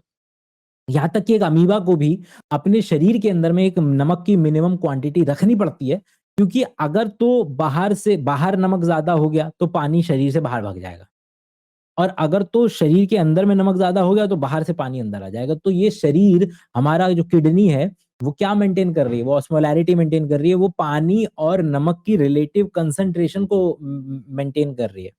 हम लोगों को जो चढ़ाते भी हैं सलाइन, तो जो हमारी बॉडी में वो मतलब कि है, तो जो हमारा होता है, ब्लड के अंदर में जो एक सैलिनिटी है मिनिमम लेवल पे 0.9% NaCl, तो हम वही कोशिश करते हैं कि उस ऑस्मोलैरिटी को रीच किया जाए, वहाँ तक पहुँचा जाए। तो ये कहना कि पेट में नमक चला जाएगा तो फिर आंतें ज़ख्मी हो जाएगी, वो गलत बात हो जाएगी। आपको सेम ऑस्मोलैरिटी वाला जो खाना है वो खाना खाना होगा। हाँ, वी कैन ऑलवेज़, कि नमक का इस्तेमाल बहुत ज़्यादा हो रहा है, पब्लिक में ही ज़्यादा इस्तेमाल हो रहा है। उसमें तो कोई दो राय है ही नहीं कि एडेड नमक का इस्तेमाल हम बहुत ज़्यादा करते हैं, क्योंकि नमक जो है बाकी सारे जो टेस्ट्स होते हैं, उनको एलिवेट करने में बड़ा कामयाब होता है, कारगर होता है। तो अगर हम थोड़ा-सा नमक कम कर सकते हैं तो it's a good thing, beneficial रहेगा, लेकिन ऐसा नहीं है कि नमक कोई इन्हेरेंटली बैड है और आपकी आंतों को जाकर के नुकसान कर देगा और ये कर देगा और वो कर देगा। समझ में आया कि NaCl, Na+Cl- वो भी नहीं है भाई, मतलब कि कोई खतरनाक सा स्ट्रक्चर भी नहीं है जो आप कह दो कि पकाने से पहले उसका स्ट्रक्चर, जैसे हम कहते हैं कि जो कुछ हीट लेबाइल विटामिन्स होते हैं, अगर आप सब्जियों को ज़्यादा पकाएँगे तो वो हीट लेबाइल विटामिन्स टूट जाते हैं और फिर वो आपको मिलते नहीं हैं। तो लॉजिक समझ में आता है। लेकिन यहाँ तो भाई तुम क्या करोगे, NaCl तो गायब ही नहीं कर सकते तुम। पानी को उबाल-उबाल करके, उड़ा-उड़ा करके, हैं? तब जो नीचे बचता है वो नमक बचता है। भाई ऐसे ही तो बनता है, वाष्पीकरण से ही तो बनाते हैं नमक, और कैसे बना रहे हैं? तो पहले से ही हमने बहुत तगड़े से उसको उबाला हुआ है। दूसरा, वो प्योर है भाई। मतलब वो जो सफ़ेद नमक है वो प्योर है और उसके अंदर में आयोडीन मिला हुआ है। मेक श्योर किया जाता है कि उसके अंदर में कोई हेवी मेटल ना हो, कोई दूसरी चीज़ें ना हो।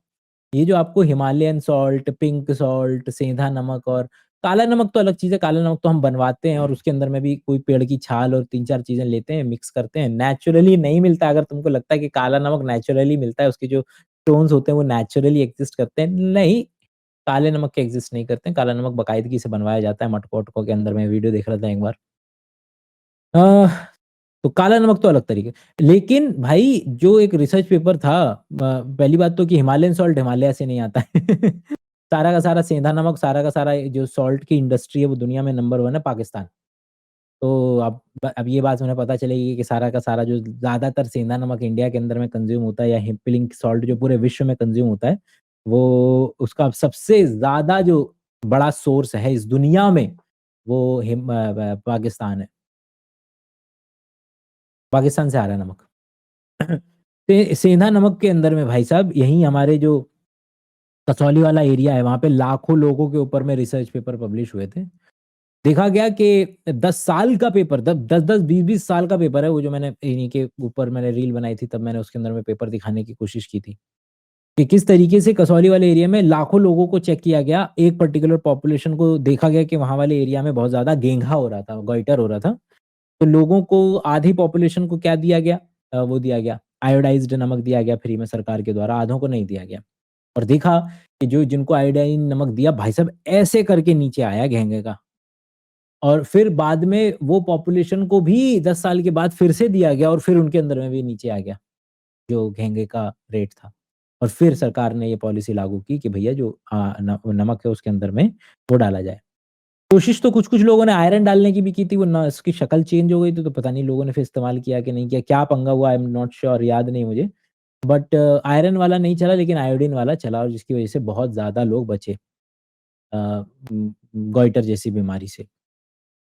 तो सेंधा नमक, अगर कोई भी व्यक्ति कहता है नेचर के अंदर में, नेचर के अंदर में, नेचर के अंदर में, तो उसका भी एक पेपर था, जहाँ तक मुझे याद आ रहा है, मैं जब पब्लिक पे बता रहा था कि कोई मतलब क्या आप पैसा जला रहे हैं, हिमालयन सॉल्ट कोई अलग चीज़ नहीं है, वही है, और उसके अंदर में जो जो बाकी मिनरल्स है, लोग कहते हैं इसमें बाकी मिनरल्स होते हैं, होते नहीं, उतने मिलते भी नहीं है, और गलती से गलत जगह का पत्थर खा लिया ना, उसके अंदर में हेवी मेटल्स बहुत ज़्यादा मिल रहे हैं भाई, हेवी मेटल पैसा दे करके, ₹100 किलो का नमक खा करके लोग हेवी मेटल खाने को तैयार हैं। और लेकिन वो टाटा का सस्ता, बढ़िया, सुंदर, टिकाऊ आयोडाइज़्ड नमक नहीं खाएँगे, उसको विलेन बना रखा है बेचारे को। सबसे बढ़िया होता है सेंधा नमक, जिसको पाकिस्तानी नमक बोलते हैं, काला मतलब लाल रंग का नमक होता है, पहाड़ी नमक।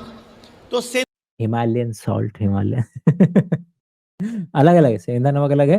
मतलब उसके अंदर में जब ह्यू आ जाता है, पिंक वाला, तो पिंक सॉल्ट वाली कैटेगरी में उसको डोल देते हैं, डाल देते हैं।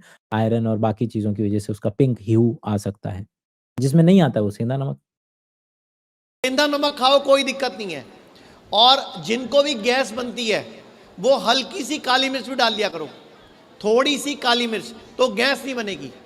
और जिसको भी, अभी मैं पहले शुगर ठीक कर लूँ, पहले शुगर बता देता हूँ। तो नाश्ते में 12 बजे तक फल खाए, उसके ऊपर से जो आपको खाना है रूटीन में खाओ। जो रूटीन में खाते हो उसका नाम कर दो प्लेट 2। जो खाते हो रूटीन में उसका नाम हो गया प्लेट 2। उससे पहले प्लेट 1 खा लो फ्रूट्स की, और दोनों में अंतर नहीं होगा।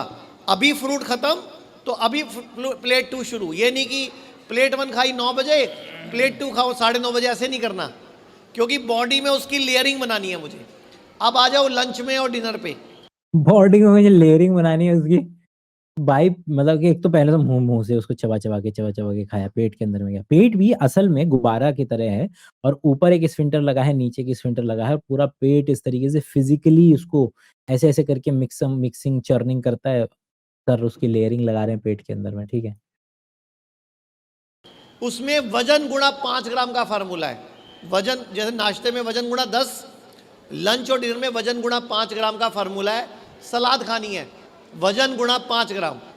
आपकी शुगर की गोली 3-4 दिन में छूट जाएगी। परहेज है 2 सिर्फ, मतलब पहले सलाद खानी है, फिर खाना खाना है, प्लेट 2 खानी है उसके ऊपर से, ऐसे ही डिनर करना है। शर्तें हैं 3 सिर्फ। एक शर्त है कि सूरज डूबने के बाद खाना नहीं खाना।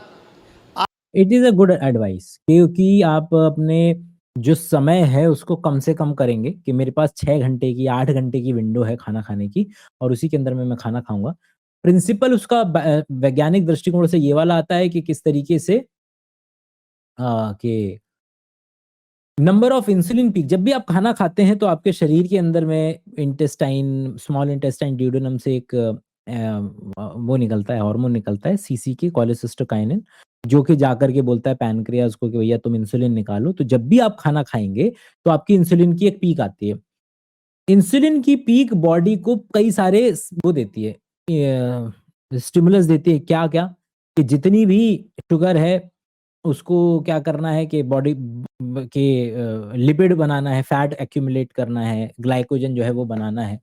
हम कोशिश करते हैं कि इंसुलिन के बिल्कुल एक ऑपोजिट हार्मोन है जो काम करता है, जिसको हम ग्लूकागॉन बोलते हैं, कि ग्लूकागॉन की पीक हमारे शरीर में ज़्यादा हो जाए और इंसुलिन की कम हो जाए। और जब भूख लगती है आपको या फिर जब आपके ब्लड के अंदर में शुगर का लेवल कम हो जाता है, तब आपका ग्लूकागॉन निकलता है और आपको बोलता है कि ब्लड में वापस से शुगर लेकर के आओ। तो जो आपने फैट एक्यूमुलेट किया है वो टूटेगा, मतलब कि वो ट्राइग्लिसराइड्स को वापस से शुगर वगैरह कीटोन बॉडीज़ के अंदर वगैरह में कन्वर्ट किया जाएगा। और ग्लूकोनियोजेनेसिस शुरू होगा, लाइपोलाइसिस शुरू होगा, ग्लाइकोजिनोलाइसिस शुरू होगा, और जिसके जो कि व्हिच इज़ गुड फॉर हमारे जैसे लोगों के लिए, जो कि 3-3 बार टाइम खाना खाते हैं और बॉडी को मौका ही नहीं देते हैं कि जो है स्टोर किया हुआ है इसको भी तो इस्तेमाल करा जाए।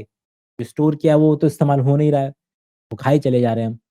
तो ये इसका प्रिंसिपल आता है कि गुड सलाह कि अगर आप सूरज ढलने से पहले खा करके सोएँगे तो नींद भी अच्छी आती है। इसका नींद से भी रिलेशनशिप है कि नींद बड़ी अच्छी आएगी। आप खाना जितना पहले खाएँगे अपनी सोने के समय से, नींद की क्वालिटी उतनी ज़्यादा आपकी अच्छी होगी। अगर आप खाना खाते हैं और तुरंत सोते हैं तो नींद की क्वालिटी उतनी अच्छी नहीं होगी। आप लोग भी अपने जो लंगर चलता है ना सामने, उस लंगर का टाइम 7 बजे तक कर दो। लोग 8 बजे बिहारी जी के दर्शन करके आते हैं, फिर भूखे रहते हैं बेचारे। 2-4 दिन भूखे रहने दो उनको। हमारा धर्म है कि इससे यहाँ से कोई भूखा ना जाए। तो फिर उनको वहां पे बड़ा बड़ा बोर्ड लगा दो कि चपाती की बाइट छोटी खानी है, टुकड़ा छोटा खाना यहाँ है। तो बेचारे वो एक बार 2 बार ही आके खाते हैं, बाकी तो हमेशा घर पे ही खाते हैं। हाँ, तो यहाँ चल जाएगा, लेकिन घर के लिए नियम दे देंगे उनको। हाँ, अब मैं कथा में बताता हूँ ये सारी बात। अच्छा, रात्रि को सूर्य अस्त के बाद क्यों नहीं खाना सूर्य अस्त चाहिए? के बाद नहीं खाना। क्यों? क्योंकि सूर्य के अस्त के बाद जो मेरी बॉडी है वो सूर्य से चलती है। मतलब सूरज जितनी भी अरे ये बात सच है, इसको बात को प्रूव किया जा सकता है कि हमारी बॉडी सूरज से चलती है। मैं प्रूव करूँ? सूरज की ही हीट है, एनर्जी है, फोटोन है जो कि आपका कन्वर्ट हुई है किसके अंदर में,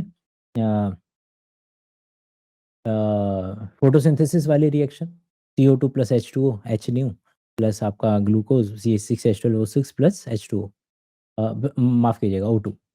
तो ये और वही हम लोग जो है वो कंज्यूम करते हैं प्लांट की फॉर्म में चाहे एनिमल्स की फॉर्म में।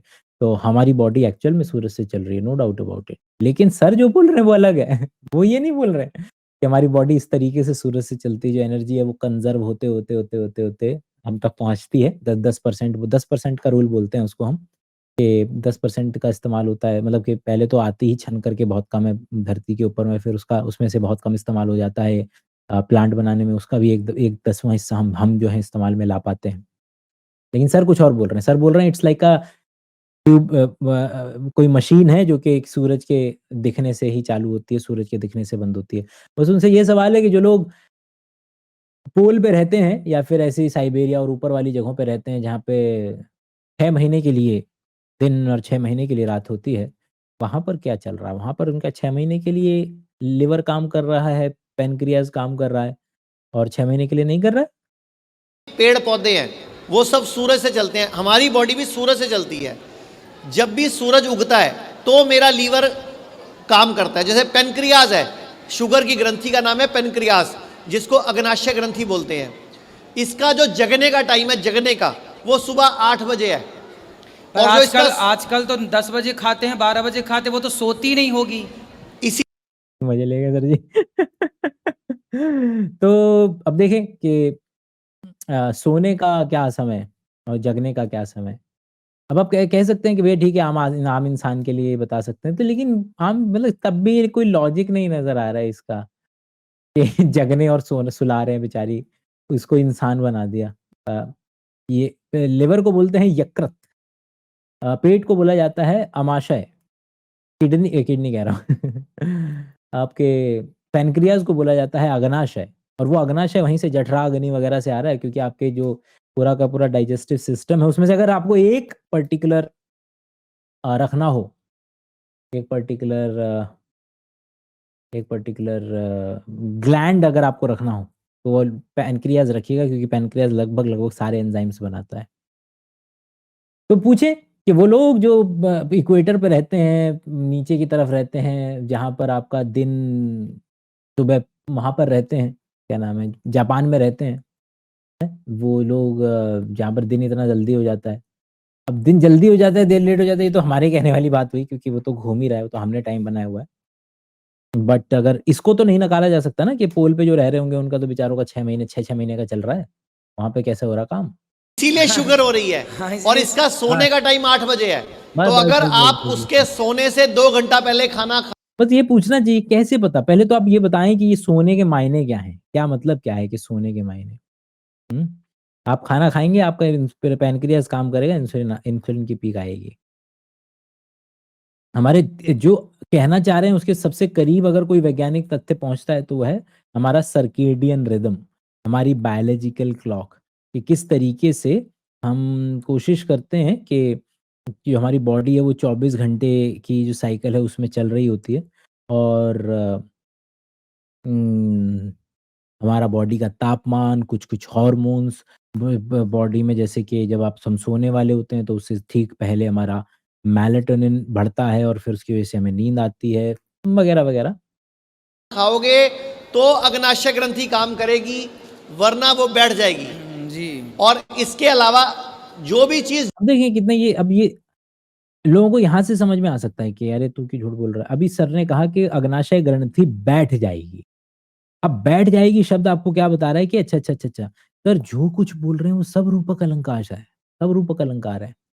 लोगों को लग रहा है, लोग इसमें नहीं मानते हैं रूपक अलंकार के अभी 8 बजे आपका पैनक्रियाज़ काम करना शुरू करता है और रात को इतने बजे बंद कर देता है। ये मानेंगे ये सच बोल रहे हैं, ये बिल्कुल सच है, ऐसा ही होता है। लेकिन जब उन्होंने बोला कि आपकी जो पैनक्रियाज़ है वो बैठ जाएगा, तो बोलेंगे ये तो रूपक अलंकार है ना। लेकिन वहाँ पर दिमाग नहीं काम करता है लोगों का कि भैया वो जो बोल रहे हैं सब रूपक अलंकार ही तो बोल रहे हैं। और अब रूपक अलंकार के हम भी इसके बेचारे मारे हुए हैं, वो भी उन इसी बात के बेचारे मारे हुए हैं। किस बात के? कि जब भी आम आदमी तक आप जानकारी पहुँचाने की कोशिश करेंगे, तो आप उसको कन्वर्ट करके बताते हैं। लेकिन वही ये कारीगरी इसी में तो है कि आप कितना कितना अलग शब्दों का इस्तेमाल कर सकते हैं बगैर बकैती किए। जानवर से आती है वो छोड़ दो। जैसे अंडा, तो संडे हो या मंडे कभी ना खाओ अंडे, कोई नॉनवेज नहीं खाना, मतलब कभी भी आपको ये सब नहीं खाना, ठीक है।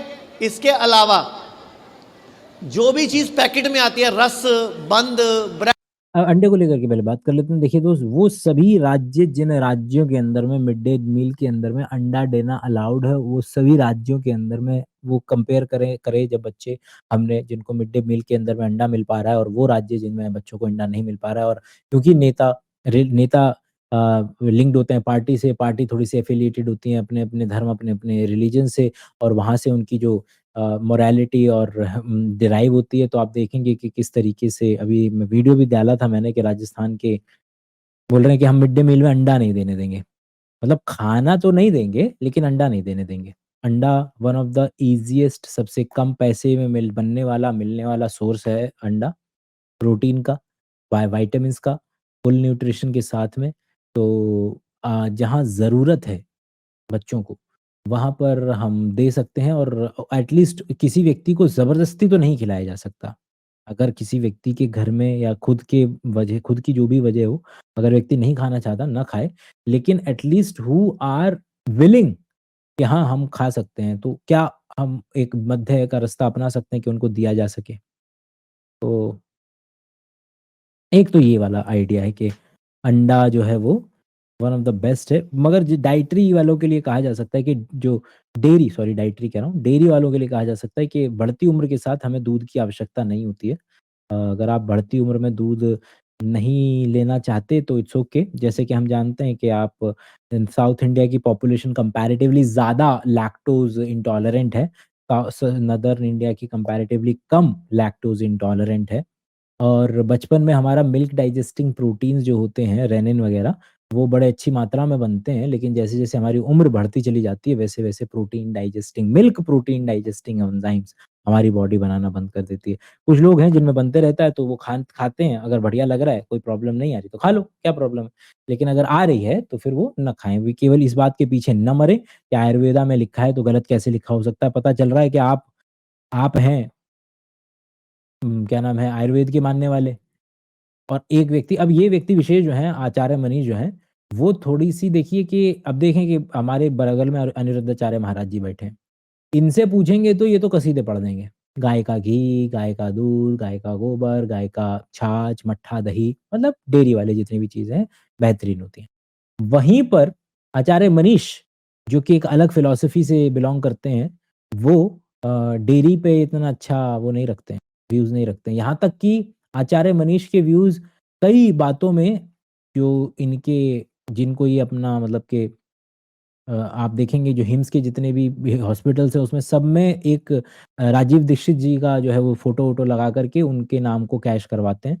तो वो जो कहते हैं अ, उससे भी ऑपोज़िट डायरेक्शन में जाते हुए नज़र आते हैं कई केसेज़ के अंदर में आचार्य मनीष। तो क्योंकि इनका लेना-देना थोड़ा-सा ये सानिध्य में आ गए थे डॉक्टर विश्वरूप रॉय चौधरी के, और डॉक्टर विश्वरूप रॉय चौधरी के अनुसार जो मिल्क वाली जो चीज़ें हैं वो उतनी ठीक नहीं है। तो सो कॉल्ड आयुर्वेदा से ये थोड़ा-सा दूर रहते हैं। तो जैसे आयुर्वेदा के अंदर में दही का प्रयोग अच्छी-अच्छी जगह पे बताया गया है कि किस-किस के साथ दही लिया जा सकता है। आयुर्वेदा के अंदर में पनीर अच्छा नहीं है, ये है, लेकिन दूध को कभी बुरा नहीं बताया गया। दूध को अलग-अलग तरीके से तुलसी के साथ, इसके साथ अदरक डाल कर के कि भैया गले में आराम पड़ेगा। दूध में अदरक कूट के, उबाल के अगर रात को सिप-सिप करके पियोगे तो गले में आराम पड़ेगा, और भी बथेरी चीज़ें हैं। लेकिन जब आचार्य मनीष बोलते हुए आपको नज़र आएँगे तो फिर वो एक एक थपड़िया देंगे किसको कि दूध डेयरी प्रोडक्ट्स अच्छे नहीं हैं। देखें। ब्रेड, भुजिया पैकेट में आता है, वो छोड़ दो, वो अच्छा नहीं है, फैक्ट्री से आ रहा है ना, उसमें प्रिजर्वेटिव है, उसमें केमिकल है, और वो छोड़ दो। और एक डब्बे वाला जूस नहीं पीना, जो डिब्बे में जूस आता है ना, जो लीची का जूस। हम लोग देश के ऊपर जब हम काम करते हैं, तो ये वही देश है जो 1960-70 के अंदर में जिसके खाने के वांदे पड़े हुए थे। लोग भूखमरी से मर रहे थे। बोले हैं, फ़ोटो देख लो। अगर बंगाल फेमाइन की डालो, बंगाल फेमाइन, बंगाल में आतंक मचा पड़ा है। हर बार बाढ़ आती थी, इसके अंदर में बिहार वगैरह के अंदर में बाढ़ आती थी, लोग मरते थे, भुखमरी पड़ती थी। और उसके बाद जब हरित क्रांति हुई है तो लोगों को थोड़ा-सा मिला है। अब पूरा भारत क्या इक्वली फर्टाइल है? नहीं। राजस्थान के ऐसे गाँव हैं जहाँ पर आपको ना मतलब एक पेड़ नहीं देखने को मिलेगा। अब इन लोगों से बोलोगे कि भैया अपना गेहूँ उगाओ, क्योंकि अब ये लोग अगर वहाँ से गेहूँ लाने लगे, पंजाब से, तो ये तो मर जाएँगे, ये तो गेहूँ उन तक पहुँचते-पहुँचते कम से कम नहीं तो ₹400 किलो हो जाएगा। ₹400 किलो गेहूँ खाएँगे क्या? और क्या किया जाए कि अगर इस तरीके का सिस्टम डिराइव कर दिया गया है जिसके अंदर में आप एक रिसर्च करके किसी कोई पर्टिकुलर प्रिजर्वेटिव, और प्रिजर्वेटिव होता क्या है कि हम लोग प्रिजर्वेटिव जो पानी उड़ा देना, या तेल का बहुत ज़्यादा तेल आम का अचार में आप अथा नमक, अथा मिर्ची, अथा मिर्ची तो नहीं, अथा नमक, अथा तेल डालते हैं, वो उसका प्रिजर्वेटिव है। उसी तरीके से हम अलग-अलग तरीके के प्रिजर्वेटिव्स का इस्तेमाल कर सकते हैं। बशर्ते कि हमारी रिसर्च कंटिन्यूअसली चलती रहे, और जो भी मॉलिक्यूल्स हमें मिलेंगे कि हाँ, ठीक है, इसकी इतनी कंसंट्रेशन बेहतरीन है, और इस पर्टिकुलर कंसंट्रेशन पे ये नुकसान नहीं करता है। एक्सटेंसिव रिसर्च के बाद में पता है तो हम हमें उनका इस्तेमाल करना चाहिए। क्यों? क्योंकि फिर आप अगर पंजाब में कोई पर्टिकुलर जगह है जहाँ पर बहुत ज़्यादा गेहूँ बनता है, तो वहाँ गेहूँ सस्ते में मुहैया हो जाएगा। वहीं बगल में एक फैक्ट्री लगा दी जाएगी जहाँ पर उससे ब्रेड बना दी जाए। क्योंकि गेहूँ हो सकता है, गेहूँ के बाकी प्रोडक्ट हो सकता है कि ना ट्रैवल कर पाएँ, लेकिन उससे बनने वाली चीज़ों को बना करके इस तरीके से ट्रैवल करवाया जा सकता है, और क्योंकि फ्री मार्केट है, तो चीज़ें इसमें एग्ज़िस्ट करने लगेंगी, और दोनों तरफ से लड़ाई चलती रहनी चाहिए, क्योंकि ये कोई दूध के धुले नहीं है ये कंपनी वाले, ये जो माँगोगे आपको देने को तैयार हैं। इनको केवल फ़ायदे का दिखता है, इसी को फ्री मार्केट बोलते हैं, इसी को बॉटम अप अप्रोच बोलते हैं, इसी को आप बोलते हैं कि भैया डबल थैंक यू मूवमेंट, कि जो चाहिए वो देने को तैयार हैं लोग। किसी का कोई रोल मॉडल नहीं है। लोगों को जब कोका कोला चाहिए होती थी तब लोग कोका कोला वालों ने कोका कोला बनाई है, और जैसे ही लोग उनको पता चला कि इनको ये कॉन्शियस हो रहे हैं, शुगर की ज़्यादा बेइज़्ज़ती हो रही है, तो उन्होंने डाइट कोक रिलीज़ कर दी। अरे तुम बोलो तो सही, तुम्हें क्या चाहिए, हम देंगे। जब तक नॉर्मल टूथपेस्ट में नमक है चल रहा था, फिर बाबा रामदेव आए, बोले कि हमारे के अंदर में नीम है, बबूल है, नीम है, बबूल है। तो कोलगेट हिंदुस्तान यूनिलीवर और आपके आईटीसी-वाईटीसी सब बोले, "अरे तुमको ये चाहिए था क्या? नीम और बबूल से करना है क्या तुमको पेस्ट? अरे मैं देता है ना, तुम लो, ये लो पेप्सोडेंट या कोलगेट वेदिका।" अरे वो आराम से अपने को बता तो दो तुम यार, बताया करो हमें, हम तुमको जो चाहिए वो दे देंगे, कोई प्रॉब्लम नहीं है हमको।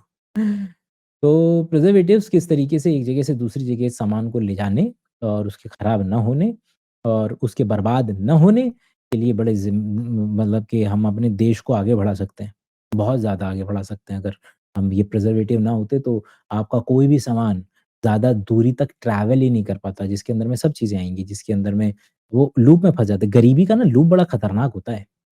जब आपकी जितना खा रहे हो, जितना कमा रहे हो, उतना ही अगर इस्तेमाल होता रहे, तो ये फँसे रह जाओगे। आदमी गरीबी के लूप से तभी तो निकल पाएगा जब वो थोड़ा-सा एक्स्ट्रा कमाएगा। वो एक्स्ट्रा कमाएगा, कहीं इन्वेस्ट करेगा। वो धीरे-धीरे इन्वेस्ट करके इतना पैसा आएगा कि उसको वो चाहे तो अपनी नौकरी छोड़ सकता है। वैसे गरीबी का ये बड़ा पंगा है कि अगर मान लो कि गरीब है, वहाँ पर खाना-पीना पहुँच नहीं रहा, ना सड़कें बन रही है, ना कुछ हो रहा है। लेकिन अगर एक्स्ट्रा पैसा आया, तो उससे तुम सड़कें बनवाओगे। सड़कें बनवाओगे तो तुम्हारा जो दूध और ब्रेड है या फिर जो भी चीज़ तुम बनवा रहे हो, वो आप जल्दी से ट्रैवल करवा के एक जगह से दूसरी जगह पहुँचाओगे, रेलगाड़ियाँ बनाओगे, हवाई जहाज बनाओगे और फिर उससे क्या होगा कि और ज़्यादा वो चीज़ सस्ती होगी। तो जैसे कि अगर मैं बोलूँ कि रिसर्च है, तो पैसा सब लोग अमीर हो सकते हैं। अमीर इन द सेंस व्हाट कि सब लोग इज़्ज़तदार ज़िंदगी जी सकते हैं। इसका सबसे कॉमन एग्ज़ाम्पल नवल रविकांत ने दिया था अपने वीडियो में कि किस तरीके से कि अगर एक घर बनाने में जो पैसा लगता है वो बहुत ज़्यादा है। लेकिन अगर तुम क्या करो कि एक इस तरीके का सिस्टम डिज़ाइन किया जाए जहाँ पे हज़ारों घर बनाने हैं, तो अब प्रति घर जो जो खर्चा है वो सस्ता पड़ेगा। है ना? क्योंकि अब ज़्यादा मात्रा में वो चीज़ बनाई जा रही है तो पर यूनिट क्योंकि कोई भी चीज़ देख लो अगर कम लेते हैं तो वो पड़ता है, ज़्यादा लेते हो तो आपको सस्ती मिल जाती है। वो हर चीज़ के ऊपर एप्लीकेबल है। तो अगर कोई पर्टिकुलर चीज़ कहीं ज़्यादा बन रही है मौसम के हिसाब से और मौसम के अनुसार आप देखें कि क्या करते हैं मटर का मौसम आता है, मीठी मटर का सर्दियों के अंदर में वैसे बन तो पूरे साल सकती है, लेकिन मीठी मटर का मौसम आता है सर्दियों में, तो हम उसको बहुत ज़्यादा फसल करवा करके और उसका फ्रोज़न मटर बना करके रख लेते हैं बड़े-बड़े उसमें और फिर उसको हम दोबारा इस्तेमाल कर लेते हैं। तो वो ठंड भी एक तरीके से प्रिज़र्वेटिव है। वो ठंड भी प्रिज़र्वेटिव है, वो अलग-अलग मॉलिक्यूल जो हमने रिसर्च करके स्टैंडर्डाइज़ किए हैं, वो भी प्रिज़र्वेटिव हैं। और जैसे-जैसे रिसर्च आगे बढ़ती है हमें पता चलता है कि नहीं-नहीं इस मॉलिक्यूल को हमने जब उस दिन पढ़ाई की थी तो हमें नहीं मिला था। अभी लेटेस्ट रिसर्च के मुताबिक पता चल रहा है कि फलाँ जगह थोड़ा-सा नुकसान कर सकता है। ओके, रोको उसको, बदलो, चेंज करो। लेकिन इससे the idea of preservative does not collapse. वो आइडिया कोलैप्स नहीं कर रहा है। हमें उसी पर्टिकुलर डायरेक्शन में आगे जाकर के कुछ चीज़ें तैयार करनी पड़ेंगी। जूस है, अमरूद का जूस खुद है, वो सिंपल है कि खुद जूस घर पे हाँ, बनाओ घर पे बनाओ, और खुद ताज़ा पियो ताजा। और उसमें जहाँ तक जूस की बात है ना उसके 3 लेवल हैं। पहला लेवल तो यही है कि अगर आप केवल और केवल बाकी ऐसी जगहों से फल वो न्यूट्रिशन ले सकें, विटामिन्स और मिनरल्स वगैरह ले सकें जिसमें चीनी कम हो। फिर उसके बाद अगर मज़ा आता है फल खाने में तो खा लो फल, चलो ठीक है कोई बात नहीं। वैसे तो मतलब उसका फ्रक्टोज़ वाला पोर्शन या फिर उसका जो शुगर वाला पोर्शन है, वो आपको लिए उतना अच्छा नहीं है और डिपेंड्स अपॉन कि कौन खा रहा है। अब ऐसे भी लोग होंगे जो मतलब बढ़िया उनको कोई बढ़िया सिस्टम है और 15-15 रसगुल्ले खाने पे भी कोई नुकसान नहीं होता, वो लोग खाएँ, फल खाने में मज़ा आता है तो। उससे ज़्यादा बुरी चीज़ है फ्रूट क्योंकि आप म फ्रूट जूस और फ्रूट जूस के अंदर में तो आप देख रहे हैं कि क्या हो रहा है कि किस तरीके से आपने जो उसमें एक्चुअल में खाने वाली चीज़ थी फाइबर वो निकलवा दिया, वो फेंकवा दिया। केवल चीनी-चीनी हम खाने की कोशिश करते हैं। तो फल is far better than fruit juice. तो फल खा लें फिर भी और अगर नहीं खाते हैं तो ना खाएँ। बाकी जगहों से अगर आपका न्यूट्रिशन पूरा हो पा रहा है तो और नहीं हो पा रहा है तो फल खाएँ और उसके भी ज़्यादा उससे ज़्यादा बुरी चीज़ है कि आप जूस पिएँ। बिल्कुल वैसे ही जैसे आप अगर पहले पानी पीते थे और अब डाइट कोक पी रहे हैं तो गलत बात है। आप पानी से डाइट कोक पे शिफ्ट मत हो। लेकिन अगर आप पहले चीनी वाली कोका कोला पी रहे थे और अब डाइट कोक पी रहे हो, तो ये ठीक है, ये पहला स्टेप है जो सही डायरेक्शन में है और इट्स ओके ये ठीक है। अगर आप चीनी से जा रहे हो डाइट कोक पे, लेकिन पानी से डाइट कोक पे मत जाना। चीनी नमक नहीं डालना और छानना भी नहीं है, मतलब आपको उसको छानना भी नहीं है, मतलब ताज़ा जूस बनाओ, ताज़ा खाओ। और एक नियम याद रखो, मैं आप एक इजाज़त चाहूँगा, कभी भी बीमार होने पर दवाई मत खाओ। ये थोड़ी-सी प्रॉब्लम हो जाती है ना, ये थोड़ी-सी प्रॉब्लम हो जाती है। अब लोग कर के मर रहे हैं, टीबी इलाज मुहैया है, खाँसी हो रही है और टीबी है व्यक्ति को, लेकिन लगे पड़े हैं देसी इलाज में। मेरे बाबा उसी चीज़ से मतलब वो थे। तो हमारी अम्मा को जब हुआ तब तक तो बाबा नहीं रहते, तो हमने तो बस तरीके से इलाज करा अम्मा का, लेकिन बाबा का टीबी उखड़ता था भाई, ये क्योंकि वो उधर-उधर वाले चीज़ों में पड़ जाते थे शायद। अब मतलब कि आई नो बहुत अच्छे से याद है मुझे, मतलब उतना डिटेल में तो नहीं पता है कि, बट हम छोटे थे तो उनका तसला रखा होता था ऐसे रेत करके, क्योंकि उनको निकालना होती थी, जो होती थी, बलगम इतना ज़्यादा बनता था। अब ये प्रॉब्लम है कि बंदे को हो रही है खाँसी 3 हफ्ते से और जा के घूम रहे हैं वो अलग-अलग बाबाओं के पास कि बाबा खाँसी हो रही है, कोई अदरक चटा रहा है, कोई कुछ चटा रहा है, कोई कुछ चटा रहा है, बेचारे को लेनी थी क्या डॉट्स। भारत में या विश्व में टीबी का इलाज मुहैया है। पिछले 150 साल के अंदर में 100 करोड़ लोग टीबी से मरे हैं। रुको, ज़्यादा आगे नहीं भागो भाई। भाई सुन तो लो भाई। 100 करोड़ लोग पिछले 150-200 सालों के अंदर में टीबी से मरे हैं। भाई 100 करोड़ लोग तुम अंदाज़ा लगा पा रहे हो क्या चल रहा है, क्या बवाल चल रहा है? तुमको कोरोना वायरस तुमको ऐसा मुश्किल वो लग रहा था दिमाग खराब करने वाला। ज़रा इसको सोचो कि हर साल कितने लोग मर रहे हैं, और प्रॉब्लम ये नहीं कि मर रहे हैं, कोरोना से फिर भी मर रहे थे क्योंकि इलाज नहीं था हमारे पास शुरुआती दिनों के अंदर में अच्छे से। टीबी से लोग मर रहे हैं इस बात के बावजूद कि इलाज मौजूद है। ये सबसे ज़्यादा दयनीय बात है भाई। तो ये तो भाई क्या स्टेटमेंट दे रहे हैं पता नहीं यार। बीमार होने पे सबसे पहला कर्म करो, 2 से 3 दिन के लिए खाना छोड़ दो। डिपेंड्स अपॉन कि what we are looking at, किस चीज़ पे हम देख रहे हैं, क्या चीज़ देख रहे हैं। अक्सर आपका पेट अपसेट रहता है तो आप बहुत कम चीज़, बॉडी को एनर्जी चाहिए उस पर्टिकुलर से लड़ने के लिए, उस चीज़ से लड़ने के लिए। ये बात बहुत मतलब कि कुछ लोगों के लिए काम कर जाएगी, हल्का-फुल्का कि बंदा पहले से ही बेहतरीन खाना खाता है, मोटा हुआ पड़ा है थोड़ा-सा। अब वो बंदा गाँव का जो जो खेत में काम करना है जिसने लगा पड़ा है, मेहनती बंदा है, और अब उसको आप बोल रहे हैं कि वो छोड़ दे, खाना छोड़ दे 2-3 दिनों के लिए, और पता भी नहीं कि उसको है क्या चीज़। खाना छोड़ना is a good in a normal sense कि अगर आप व्यक्ति, हम लोग, क्योंकि हम लोग उस जनरेशन से बिलॉन्ग करते हैं जो ज़्यादा खाने की वज़ह से मरेगी। तो बीच में व्रत करना या खाना ना खाना is a good thing, good habit, जो कि आपकी बॉडी को रीसेट इन द सेंस कि आपकी बॉडी को बॉडी का जो पहले से रिज़र्व्ड मटेरियल है उसको इस्तेमाल करेगा, तो इट्स अ गुड साइकिल, अच्छी चलेगी। कि आप जो खाते हैं स्टोर भी करते हैं, जो स्टोर करते हैं उसको इस्तेमाल भी करते हैं, इसलिए। लेकिन ये कहना कि जब भी बीमार पड़ो कुछ मत, दवाई मत खाओ, जब भी बीमार पड़ो केवल और केवल खाना छोड़ दो। कितने लोगों की मौत के ज़िम्मेदार हैं ये व्यक्ति जो आपके सामने बैठे हुए हैं। सिर्फ फ्रूट खाओ, सलाद खाओ, नारियल पानी पियो, बस। ठीक है, मतलब ये स्टेटमेंट अगर बोल दिया जाए कि लाइट खाना अगर खाएँ तो ठीक है, गुड। मेरा पिछला स्टेटमेंट सर के ऊपर वैलिड नहीं होगा क्योंकि मैंने उनका पूरा स्टेटमेंट नहीं सुना था, लेकिन क्योंकि मैं ये जानता हूँ कि लोग एक्चुअल में एग्ज़िस्ट करते हैं, जो ये स्टेटमेंट देते हैं कि खाना नहीं खाओ, छोड़ दो। मतलब वो दवाई मत लो, इलाज मत लो, तो डॉक्टर लूटने के लिए बैठे हैं हमें बस। रोटी चावल नहीं खाना। और वो डॉक्टर और जो मल्टीनेशनल जो हॉस्पिटल्स हैं वो भी एक्चुअल में कोई दूध के धुले नहीं है। इसलिए हेल्थ इंश्योरेंस का होना बेहद ज़रूरी है आपके पास। Please make sure to have an health insurance. जैसे गैया भी जब बीमार पड़ती है खाना छोड़ देती है। आप लोगों ने, कितने लोगों ने कुत्ता पाला हुआ है? कितने लोगों ने पाला है? जब बीमार पड़ता है क्या करता है? उसके आगे बटर चिकन रख दो, तंदूरी चिकन रख दो, नहीं खाता ना।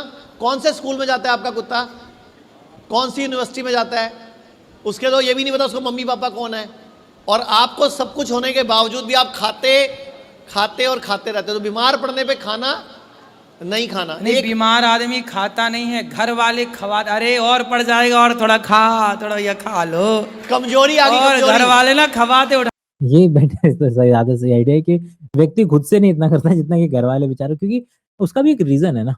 और रीजन ये है कि माँ ने अपने बच्चे को दूध पिला करके, खुद का दूध पिला करके बड़े होते देखा है। उसने देखा है कि दूध बच्चे को शक्ति देता है, जान डालता है, उसको बड़ा करता है। तो उसको, उसके दिमाग में हमेशा से ये आइडिया फिट है कि चीजें देने से, है ना, चीजें देने से किस तरीके से उसको, और इतिहास में हमेशा, इतिहास का हमारा ज्यादातर साल पिछले 30-35 हजार साल में, क्योंकि चीजें कभी अबंडेंस में थी नहीं, तो हमेशा देने देने से लोगों की जान बची है। भुखमरी में खाना मिलने से लोगों की जान बची है ज्यादातर समय में इतिहास में। ऐसा बहुत कम समय रहा इतिहास के अंदर में कि हम बहुत अबंडेंट हैं और पागलों की तरह खा, हर बंदे के पास खाना ही खाना है, खाना ही खाना है। तो इसलिए शायद माँ को लगता होगा कि दे दूं इसको, मैं कुछ ना कुछ दे ही दूं खाने के लिए। उठा उठा के खवाते हैं, बोलते हैं कमजोरी आ गई, कमजोरी आ गई। जबकि कमजोरी खाने से ज्यादा आएगी, क्योंकि बॉडी के अंगों को लोड पड़ेगा, हजम नहीं होगा। जैसे ये है, आप बहुत लाइट रहना पड़ता है आप अगर बॉडी को समय देते हैं, क्योंकि ultimately what what what do we want. देखिए कभी कभी जब पेट खराब होता है तो हम उसके ड्रिप जो चढ़ाते हैं, वो आइडिया ये है कि व्यक्ति के बॉडी में कभी पानी की कमी ना हो, और उसको इसी के लेवल पे डेक्सट्रोज मतलब कि चीनी भी चढ़ा दी जाती है कि बॉडी हल्के हल्के से इस्तेमाल भी कर ले, ताकि बॉडी अपनी मैक्सिमम एफिशिएंसी पे काम कर पाए। उसकी डाइजेस्टिव सिस्टम को आपने कुछ नहीं दिया, और क्योंकि हर बंदे के बगल में बैठ कर के ध्यान नहीं दिया जा सकता, इसलिए ज़्यादातर हॉस्पिटल्स में यही कर देते हैं, भैया इस बंदे को लेटाओ और इसके लगा दो कैनुला और ड्रिप लगा दो, और ड्रिप चेंज करते रहना कुछ-कुछ घंटों के अंदर में। क्योंकि उससे ये फ़ायदा रहता है कि जो लोग मरते थे, जैसे कॉलेरा है, तो कॉलेरा में क्या क्यों मरता है व्यक्ति? इसलिए कि बॉडी के अंदर में पानी खत्म हो रहा है और डिहाइड्रेशन से मौत होती है। लेकिन अगर आप ये भाई साहब वाला जो जो तरीके हैं, ये अगर आप इसमें चालू कर दें, इसमें डायरिया वगैरह के अंदर में, तो फिर बंदे की मरने की संभावना तो और बढ़ जाएगी ना। वो खा पा नहीं रहा है, आप बोल रहे हैं फ्रूट खा लो, ये खा लो, नहीं खा पा रहा है भाई, फिर उसके अंदर में सबसे बेहतरीन तरीका ये वाली डायरेक्शन से जाता है कि मेक श्योर कि उसकी बॉडी में पानी की कमी ना हो। और वो अगर इतनी स्थिति में है कि खाना पानी मतलब कि बहुत दाल का पानी ऐसे देखते हैं ना सरकारी ऐड, कि दाल का पानी ये वो, तो या तो वो या फिर कैनोला लगा करके डायरेक्ट मेक श्योर करते हैं कि हाँ बंदा मरेगा नहीं, हम बचा लेंगे इसको, इन्फेक्शन से तो नहीं मरने देंगे। जैसे आप लोग गाड़ी की सर्विस कराते हो, स्कूटर की, बाइक की, कार की, अपनी सर्विस कब कराते हो? तो हमारी सर्विस का तरीका है व्रत, उपवास। लेकिन आप लोग व्रत नहीं करते, चरत करते हो। व्रत में भी थाली खाते हैं। अरे व्रत में और ज्यादा खाते हैं। हाँ, ये तो एंड बिल्कुल बेहतरीन आइडिया है, और I totally agree with this point कि हम ज़्यादा खाने से मरेंगे। और इसलिए जो लोगों को मैं कुछ भी नहीं समझ में आता है, डिटेल में डिस्कशन नहीं करना है, उनके लिए मैं स्टेटमेंट बोलता हूँ ये वाला, कम खाएँ, रंग-बिरंगा खाएँ, और जब मौका मिले तो व्रत रख लें। भर भर इसीलिए के बीमार खाते होते हैं। हैं। तो शुगर ये ठीक हो जाएगी। आप लोग पता है, जब आप हॉस्पिटल में भर्ती होते हैं, तो हॉस्पिटल में जब आप रहते हैं ना, तो रिश्तेदार आपको फल लेके आते हैं आपके लिए। वो रिश्तेदार बाहर की आपके लिए फल लाते हैं कि आप फल खाओ, और वो खुद बाहर बैठ के समोसा खाते हैं। फिर जब वो हॉस्पिटल में भर्ती होते हैं, तो फिर आप उनको फल देते हैं और आप बाहर बैठ के चाट पकौड़ी खाते हैं। Circle of life. जब बीमार कोई पड़ता है ना, तो उसे लोग क्या देते हैं? फल। क्यों? बीमार पड़ने के बाद फल दिया, अरे सही स्वास्थ्य था तब फल खाया होता तो बीमार ही ना पड़ता। बिल्कुल बिल्कुल बिल्कुल। तो और कभी भी खाना खाने के साथ पानी नहीं पीना। आधा घंटा पहले या 40 मिनट बाद पानी पीना है। भोजनांते विषम बारी। हाँ, भोजन अंते विषम बारी मीन्स खाना के बाद पानी पीना विष के समान है। बिल्कुल। अगर भूख लगे, प्यास लगे, तो खाने के बीच में पी लो 1-2 घूंट, लेकिन बाद में नहीं पीना। और पीना पड़े तो गर्म पियो, उबलता हुआ चाय की तरह। अच्छा, बुखार आ जाए तो क्या करें? बुखार आ जाए तो दवाई। अच्छा, तो ये वाली बात डिस्कस कर लेते हैं पहले कि इंसान, देखिए अगर आप खाना खाया और पागलों की तरह पानी पिए चले जा रहे हैं, तो एक्सेस अमाउंट तो हर चीज़ का नुकसान कर सकता है आपका, मतलब कि आप पानी से भी अपना हालत ख़राब कर सकते हैं अगर कुछ ज़्यादा ही पी लेंगे तो मतलब, है ना? लेकिन इसका कहीं भी कोई प्रमाण नहीं है कि अगर आप खाने के ऊपर, अब मेरे को एक सिंपल सी बात बताओ कि अभी आपने एक गस्सा जो है, एक पर्टिकुलर कौर जो है रोटी का खाया, क्या आपके पेट में उतना ही एचसीएल निकलेगा? बॉडी बेवकूफ़ है। क्या आज आपने दिन में खाया है एक इतना सा एक टुकड़ा पराठे का, और बॉडी ने 500 एमएल एचसीएल निकाला है, और कल आप आधा किलो बिरयानी खा गए और बॉडी तब भी 500 एमएल एचसीएल निकाल रही है। चलो यही बात बता दूँ कि आप जब खाना खाते हैं, तो क्या अभी आपके मुँह में उतनी लार बन रही है जितनी कि खाना खाते वक़्त में बनती है? जब मैं ये बात बोल रहा हूँ तब हो सकता है आपके मुँह में लार आने लगे और आप ऐसे करने लगे, क्योंकि ब्रेन के ज़रिए सिग्नल मिलता है सलाइवरी ग्लैंड्स को, सलाइवा बनना शुरू होता है। ज़्यादा बनता है खाना खाने के वक़्त में, खाना चबाने के वक़्त में, उसी तरीके से हमारा हमारा शरीर पागल नहीं है, वो देखता है कि जो हम खा रहे हैं उसके अंदर में कितना शुगर है, कितना पानी है, कितना अमाइनो एसिड है, कितना क्या है, और वो देख कर के ही बॉडी जो है उतना अमाउंट ऑफ एचसीएल प्रोड्यूस करती है जितना कि ज़रूरत है उस पर्टिकुलर खाने को डाइजेस्ट या बाहर के जो बैक्टीरिया हैं उनको मारने के लिए। पागल नहीं है हमारी बॉडी। और तो ये तो कहीं से कहीं तक समझ नहीं बनाती है कि आप बीच में पी लो, आखिरी मतलब आखिरी गस्सा खाने वाले हो और उससे पहले पी लो पानी और फिर आखिरी गस्सा मुँह में डाल लो।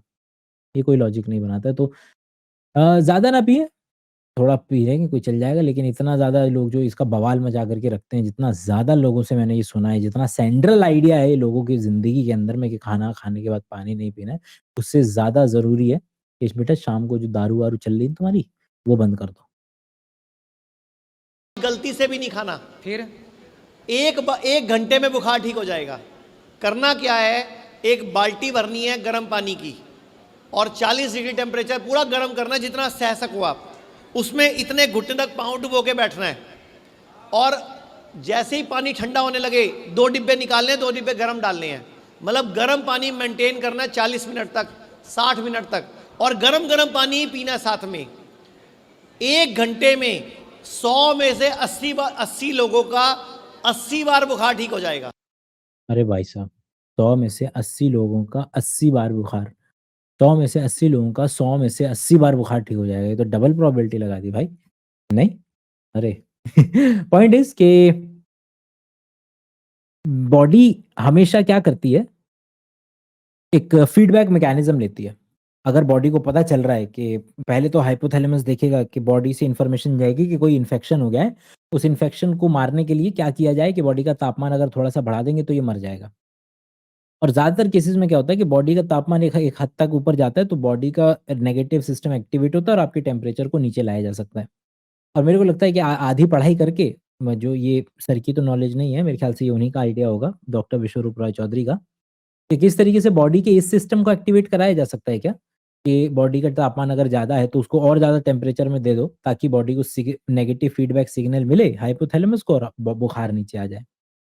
अब प्रॉब्लम वाली बात ये है कि अगर ये दिल पे ले गया, क्या नाम है आपका, हाइपोथैलेमस, तो ये बढ़ा हुआ बुखार आपकी मौत का कारण बन सकता है, क्योंकि प्रॉब्लम बढ़े हुए बुखार से नहीं है। इसलिए हम लोग क्या करते हैं, हम लोग उल्टा करते हैं।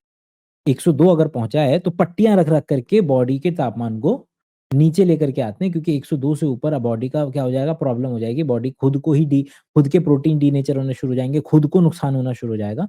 और अगर आपका बुखार उन चुनिंदा केसेस, उन चुनिंदा इन्फेक्शंस की कैटेगरी में जाने लगा जहाँ पे बॉडी नेगेटिव फीडबैक मैकेनिज्म से तापमान को नीचे नहीं ला रही है, उन 20% के 20% लोगों में चला गया, तो फिर आपका लेने के देने पड़ जाएँगे आपको। और कौन-सा पेशेंट है, निमोनिया का है, उसको पानी में बैठा दिया, किस तरीके की हालत है उसकी, क्या चल रहा है, नो आइडिया, और बोल रहे हैं कि बैठा दो, पानी के अंदर बैठा दो।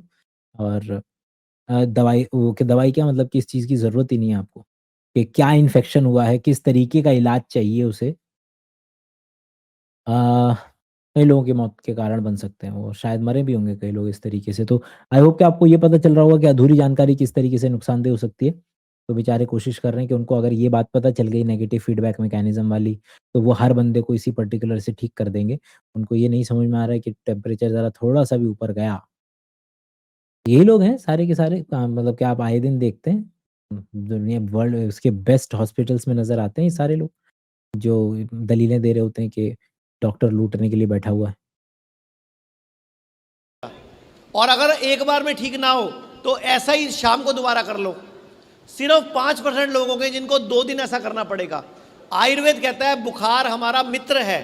बुखार हमारा मित्र है, और बंदा कहता है भाई आइडिया क्या है? आइडिया ये है, वही है कि आप अगर मान लीजिए आप जानते हैं कि आप 5 मिनट सांस रोक सकते हैं, और आपकी जिससे लड़ाई है वो 1 मिनट सांस रोक सकता है, तो आप उसकी गर्दन पकड़ करके पानी में अगर नीचे बैठ जाएं, तो आप क्या करेंगे? बोलेंगे भैया हम तो 5 मिनट सांस रोक लेंगे, तू जाएगा मर 1 मिनट के बाद, और फिर मैं वापस आ जाऊंगा नीचे से बाहर। लेकिन कल को अगर ऐसा बैक्टीरिया तुम्हारे पल्ले पड़ गया जो 5 से 6 मिनट सांस रोक सकता है, तो तुम तो बेटा नीचे बैठे बैठे उससे लड़ते लड़ते मर जाओगे। और वही होता है कभी कभी कुछ कुछ केसेस के अंदर में, जब बॉडी 102 से ऊपर जाने लगती है, फिर हम उसको बोलते हैं कि भैया दिल पे मत लो, ठीक है कोई बात नहीं, बाकी तरीके से ट्रीट करेंगे, जरा नीचे आओ। आपने अक्सर सुना होगा गांव के अंदर में इधर उधर लोगों को, ये कि जो उसका बुखार बिगड़ गया, दिमागी बुखार हो गया, उसको बच्चे को बुखार बिगड़ गया, दिमाग पे चढ़ गया। ये सब कुछ नहीं है, ये वही तरीके हैं या वो तरीके थे जिसमें बच्चे तक ये जानकारी आई गई। उसका बुखार को कंट्रोल में नहीं लाया जा सका, और वो बुखार उसके बच्चे को खुद के लिए जानलेवा साबित हो गया। तो वो मित्र है लेकिन एक हद तक, उससे ऊपर जाएगा तो हमें उसको नीचे लेकर के आना पड़ता है। बुखार जब चढ़ता है बॉडी टेम्परेचर बढ़ाती है, तो बॉडी आपका भला करती है, अपने अंदर के गुड बैक्टीरिया बढ़ाती है, बैड बैक्टीरिया मारती है। लेकिन आप बुखार की गोली खा के बुखार उतार देते हो तो बैड बैक्टीरिया मर नहीं पाते, वो बढ़ जाते हैं। मतलब हमारी आयुर्वेद कहता है फोड़ा, हर एक चीज़ मतलब डायरेक्ट कॉम्प्लेक्स चीज़ें हैं, तो बोला कि बुखार गलत नहीं है, बुखार इज़ अ गुड थिंग, और केवल बुखार नहीं करता है। बुखार तो केवल और केवल एक तरीका है, उसके अलावा पूरा का पूरा हमारा इम्यून सिस्टम है, जो कि उससे लड़ रहा है बैठ कर के। जैसे कि डेंगू के अंदर में वो वायरस है, अब वायरस वाले केस के अंदर में सर के सारे कॉन्सेप्ट धरे के धरे रह जाएँगे डेंगू के अंदर में।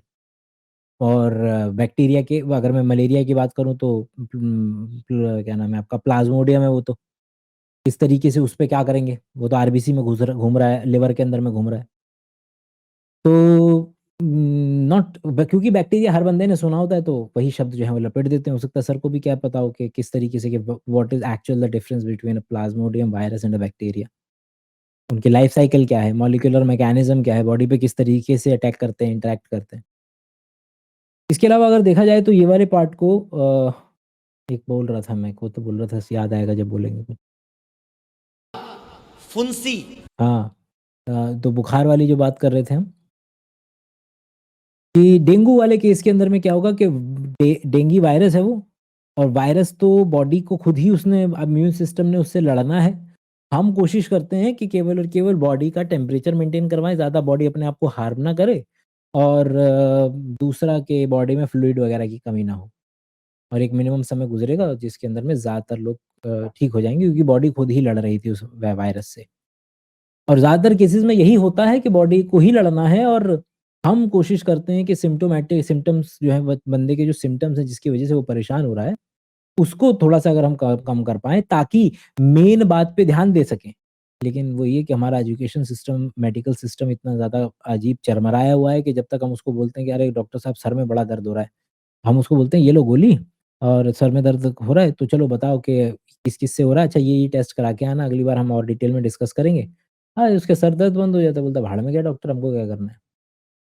जो कि थ्योरेटिकली मॉनेटरीली तो इकोनॉमिक्स के नज़रिए से बिल्कुल सही बात है। इकोनॉमिक्स के नज़रिए से। क्योंकि भई बंदा क्या क्या करे? यही उसका जीवन में यही काम है क्या? भैया 3 बच्चे हैं, स्कूल जाना, उन्हें क्या बोला है दवाई दे, अब मैं सही लग रहा है मुझे, मेरे को मैं आगे बढ़ते हैं चलो। लेकिन एक आइडियलिस्टिक वर्ल्ड जहाँ पर एक्चुअल में हम पता लगाना चाहते हैं कि यार उसके दर्द किस वजह से हुआ था, ताकि अगली बार उस बंदे को और अच्छे तरीके से ट्रीट किया जा सके। हमारी हर बीमारी में जो भी हमें हुआ है, वो अगर हम चीज़ें याद रखें, पकड़ के रखें, तो अगली बीमारी में अगर डॉक्टर अच्छा पल्ले पड़े आपके, तो उस एक्सपीरियंस के बेसिस पे, उन दवाइयों के इंटरैक्शन के बेसिस पे कि कौन-सी दवाई आपको किस तरीके से हेल्प कर रही थी, नहीं कर रही थी, आपका अगला इलाज और भी ज़्यादा अच्छी एफिशिएंसी से कराया जा सकता है। लेकिन अभी हमारा मेडिकल सिस्टम इतना लेवल पे नहीं है, इकोनॉमिक्स इतनी अच्छी नहीं है, लोगों के खाने के वांदे पड़े हुए हैं, तो लोगों को लगता है भाई दवाई दे मैं घर जाता हूँ। उल्टी, दस्त, जुकाम और बुखार मित्र हैं। अब बुखार ये सब मित्र हैं एक हद तक। वही डायरिया है जो कॉलेरा के अंदर में आपकी एक्चुअल मौत का कारण है। डायरिया से लोग मरते हैं। डायरिया भले से आपकी शुरुआत में हेल्प में काम आता है कि भई आपकी बॉडी से सिस्टम को फ्लश आउट कर रहा है, सिस्टम नीचे चीज़ें बाहर निकल रही हैं, बचने की संभावना बढ़ती है। लेकिन कई केसेस के अंदर में अगर हमने उसका क्या मेंटेन नहीं, और भारत के अंदर में 5 साल से कम उम्र के बच्चों के मरने के वन ऑफ द कारणों में से एक है ये डायरिया। और माँओं को नहीं पता होता है कि बच्चे का क्या मेंटेन करवाना है, कि बॉडी फ्लूइड मेंटेन करवाना है, कि कैसे भी करके बच्चे को देना ही है वो लिक्विड। अजी रोता रहता है, नहीं भैया देना पड़ेगा वो, क्योंकि उसके मरने के नौबत आ जाएगी अगर आपने उसको डायरिया चल रहा है बेचारे बच्चे को, और आपने उसको अगर उसके बॉडी का फ्लूइड अगर आप मेंटेन नहीं करा पा रहे हैं। तो ये चीज़ें हेल्पफुल हैं ऑल द टाइम? नहीं। और भी सोचने के तरीके हैं। फोड़ा-फुंसी क्या है? फोड़ा-फुंसी कोई मतलब वो देश जिनमें फोड़े-फुंसी नहीं होते हैं, जिनमें हाइजीन लेवल मेंटेन किया जाता है, जिसमें पूरे अच्छे तरीके से बचपन से लेकर के अब तक वैक्सीनेशन अच्छे तरीके से कराया जाता है, तो क्या उन लोगों में बुरी बात है कि उनके फोड़े-फुंसी नहीं निकलते हैं? भारत जैसे थर्ड वर्ल्ड कंट्री में देखने को मिलता है ज़्यादातर ये फोड़े-फुंसियाँ। और क्या अभी आ रहा है मंकी पॉक्स जो चल रहा है कई देशों के अंदर में, उसकी उसकी वजह से जो है निकल रहा है वो सब कुछ, वो क्या है? वो बेहतरीन चीज़ है। जब भी आपको दस्त लगे तो भगवान को थैंक यू बोलो कि आपकी बॉडी का गंद निकल गया। जब भी बुखार आपको से। बुखार चढ़े भगवान को थैंक यू बोलो। जब भी आपको फोड़े फुंसी हो समझो कैंसर नहीं क्यों उतरवा रहे थे फिर अभी? होगा अब, क्योंकि बॉडी ने गंद निकाल दिया, जैसे मुहासे हो गए। कह रहे कै जब फोड़े-फुंसी हो जाएँ तो शुक्रिया अदा करो, कैंसर बच गया तुम्हारा। फोड़े-फुंसी उस पर्टिकुलर लोकलाइज़्ड जगह पर जब आपके इन्वेजन है या किसी भी तरीके से वहाँ पे कोई ऑयल ग्लैंड के रूट के अंदर में या फिर किसी तरीके से बैक्टीरिया का इन्वेजन हो गया है और वहाँ पे लड़ाइयाँ चल रही हैं। वो लड़ाइयाँ का बैटल ग्राउंड है, जहाँ पे आपके अलग-अलग तरीके के बैक्टीरिया और डब्ल्यूबीसीज़ लड़ाई कर रहे हैं और इन्फ्लेमेशन हो गया है, वो आपको फोड़े-फुंसी की फॉर्म में नज़र आता है। उसका कैंसर से इस तरीके से कोई लेना-देना नहीं है कि आपके शरीर के अंदर गाँठ होनी थी और आपके शरीर में फोड़ा हो गया है, तो आपको लग रहा है वो जो शरीर के अंदर गाँठ होनी थी, वो बाहर आ गई है। क्या लॉजिक है यार ये? मान लो तो अब वो मुहासे नहीं होते तो अंदर कैंसर होता। सही अब है। बॉडी ने वो पस निकाल दी, हम क्या करते हैं दवाई खा के उसको दबा देते हैं। बस आपका केवल और केवल वो व्हाइट कलर का व्हाइट ब्लड सेल्स हैं, जो वहाँ पे लड़ते-लड़ते शहीद हो गई आपके बैक्टीरिया से, ताकि आपको बचाया जा सके। उसका कैंसर से नहीं था लेना-देना, शरीर के अंदर कोई गाँठ नहीं थी जो बाहर आ गई है आपकी। वो बंदा जिसको क्या हुए कील मुहासे हुए और कैंसर भी हो रहा है फिर? उसमें कुछ और किसी और पे इल्ज़ाम लगा देंगे। प्लीज़। तो मुहासों को। एंटीबायोटिक नहीं खाने, फ्रूट खाओ, सलाद खाओ। एंटीबायोटिक नहीं खानी है। एंटीबायोटिक अब्यूज़ नहीं करनी है वर्सेस एंटीबायोटिक नहीं खानी है का अंतर है। एंटीबायोटिक अब्यूज़ नहीं करनी मतलब जब भी कुछ हल्की-फुल्की प्रॉब्लम हो, केमिस्ट के पास गए और 3 एंटीबायोटिक की गोलियाँ लेकर के 3 गोलियाँ खा ली या 2 गोलियाँ खा ली। ये है अब्यूज़ करना। ब्रॉड स्पेक्ट्रम है, नैरो स्पेक्ट्रम है, कौन-सी एंटीबायोटिक है? अब्यूज़ करना is totally different as compare to कि उसको बहुत सही कंडी भाई दुनिया में हमने सबसे ज़्यादा जो लोग बचाए हैं वो 2 चीज़ों से बचाए हैं, वो है वैक्सीन और एंटीबायोटिक्स। सबसे ज़्यादा लोगों की जान बची है। लोगों के पाँव में किसी चोट भी लग जाती थी तो लोग मर जाते थे। क्योंकि वो टिटनेस, आपका क्लॉस्ट्रिडियम टिटनी या फिर आपका क्लॉस्ट्रिडियम बोचुलिनम इन बैक्टीरियाज़ के ज़रिए आपकी मरना तय हो जाता था। तो अब्यूज़ ना करें एंटीबायोटिक्स को, लेकिन एक सही कंडीशन के अंदर में हमने जो सबसे ज़्यादा जानें बचाई हैं, वो एंटीबायोटिक के ज़रिए ही बचाई हैं। भारत में बड़ी प्रॉब्लम है क्योंकि आप ओवर द काउंटर लेकर के 2-2 3-3 एंटीबायोटिक लोग खा लेते हैं, कोर्स पूरा भी नहीं करते हैं। और फिर वो बीमारी लाइलाज हो जाती है, जो कि इंडिया में टीबी के साथ हुआ। और टीबी की लोग कोर्स पूरा नहीं करते थे और उसकी वजह से टीबी के नए-नए स्ट्रेन्स बन गए, लाइलाज सी हो गई और उसी के खिलाफ में जो डॉट्स है वो निकला है। ऐड देखा होगा आपने अमिताभ बच्चन का कि अगर आप पूरा कोर्स नहीं करते हैं तो आपकी बीमारी लाइलाज हो जाएगी।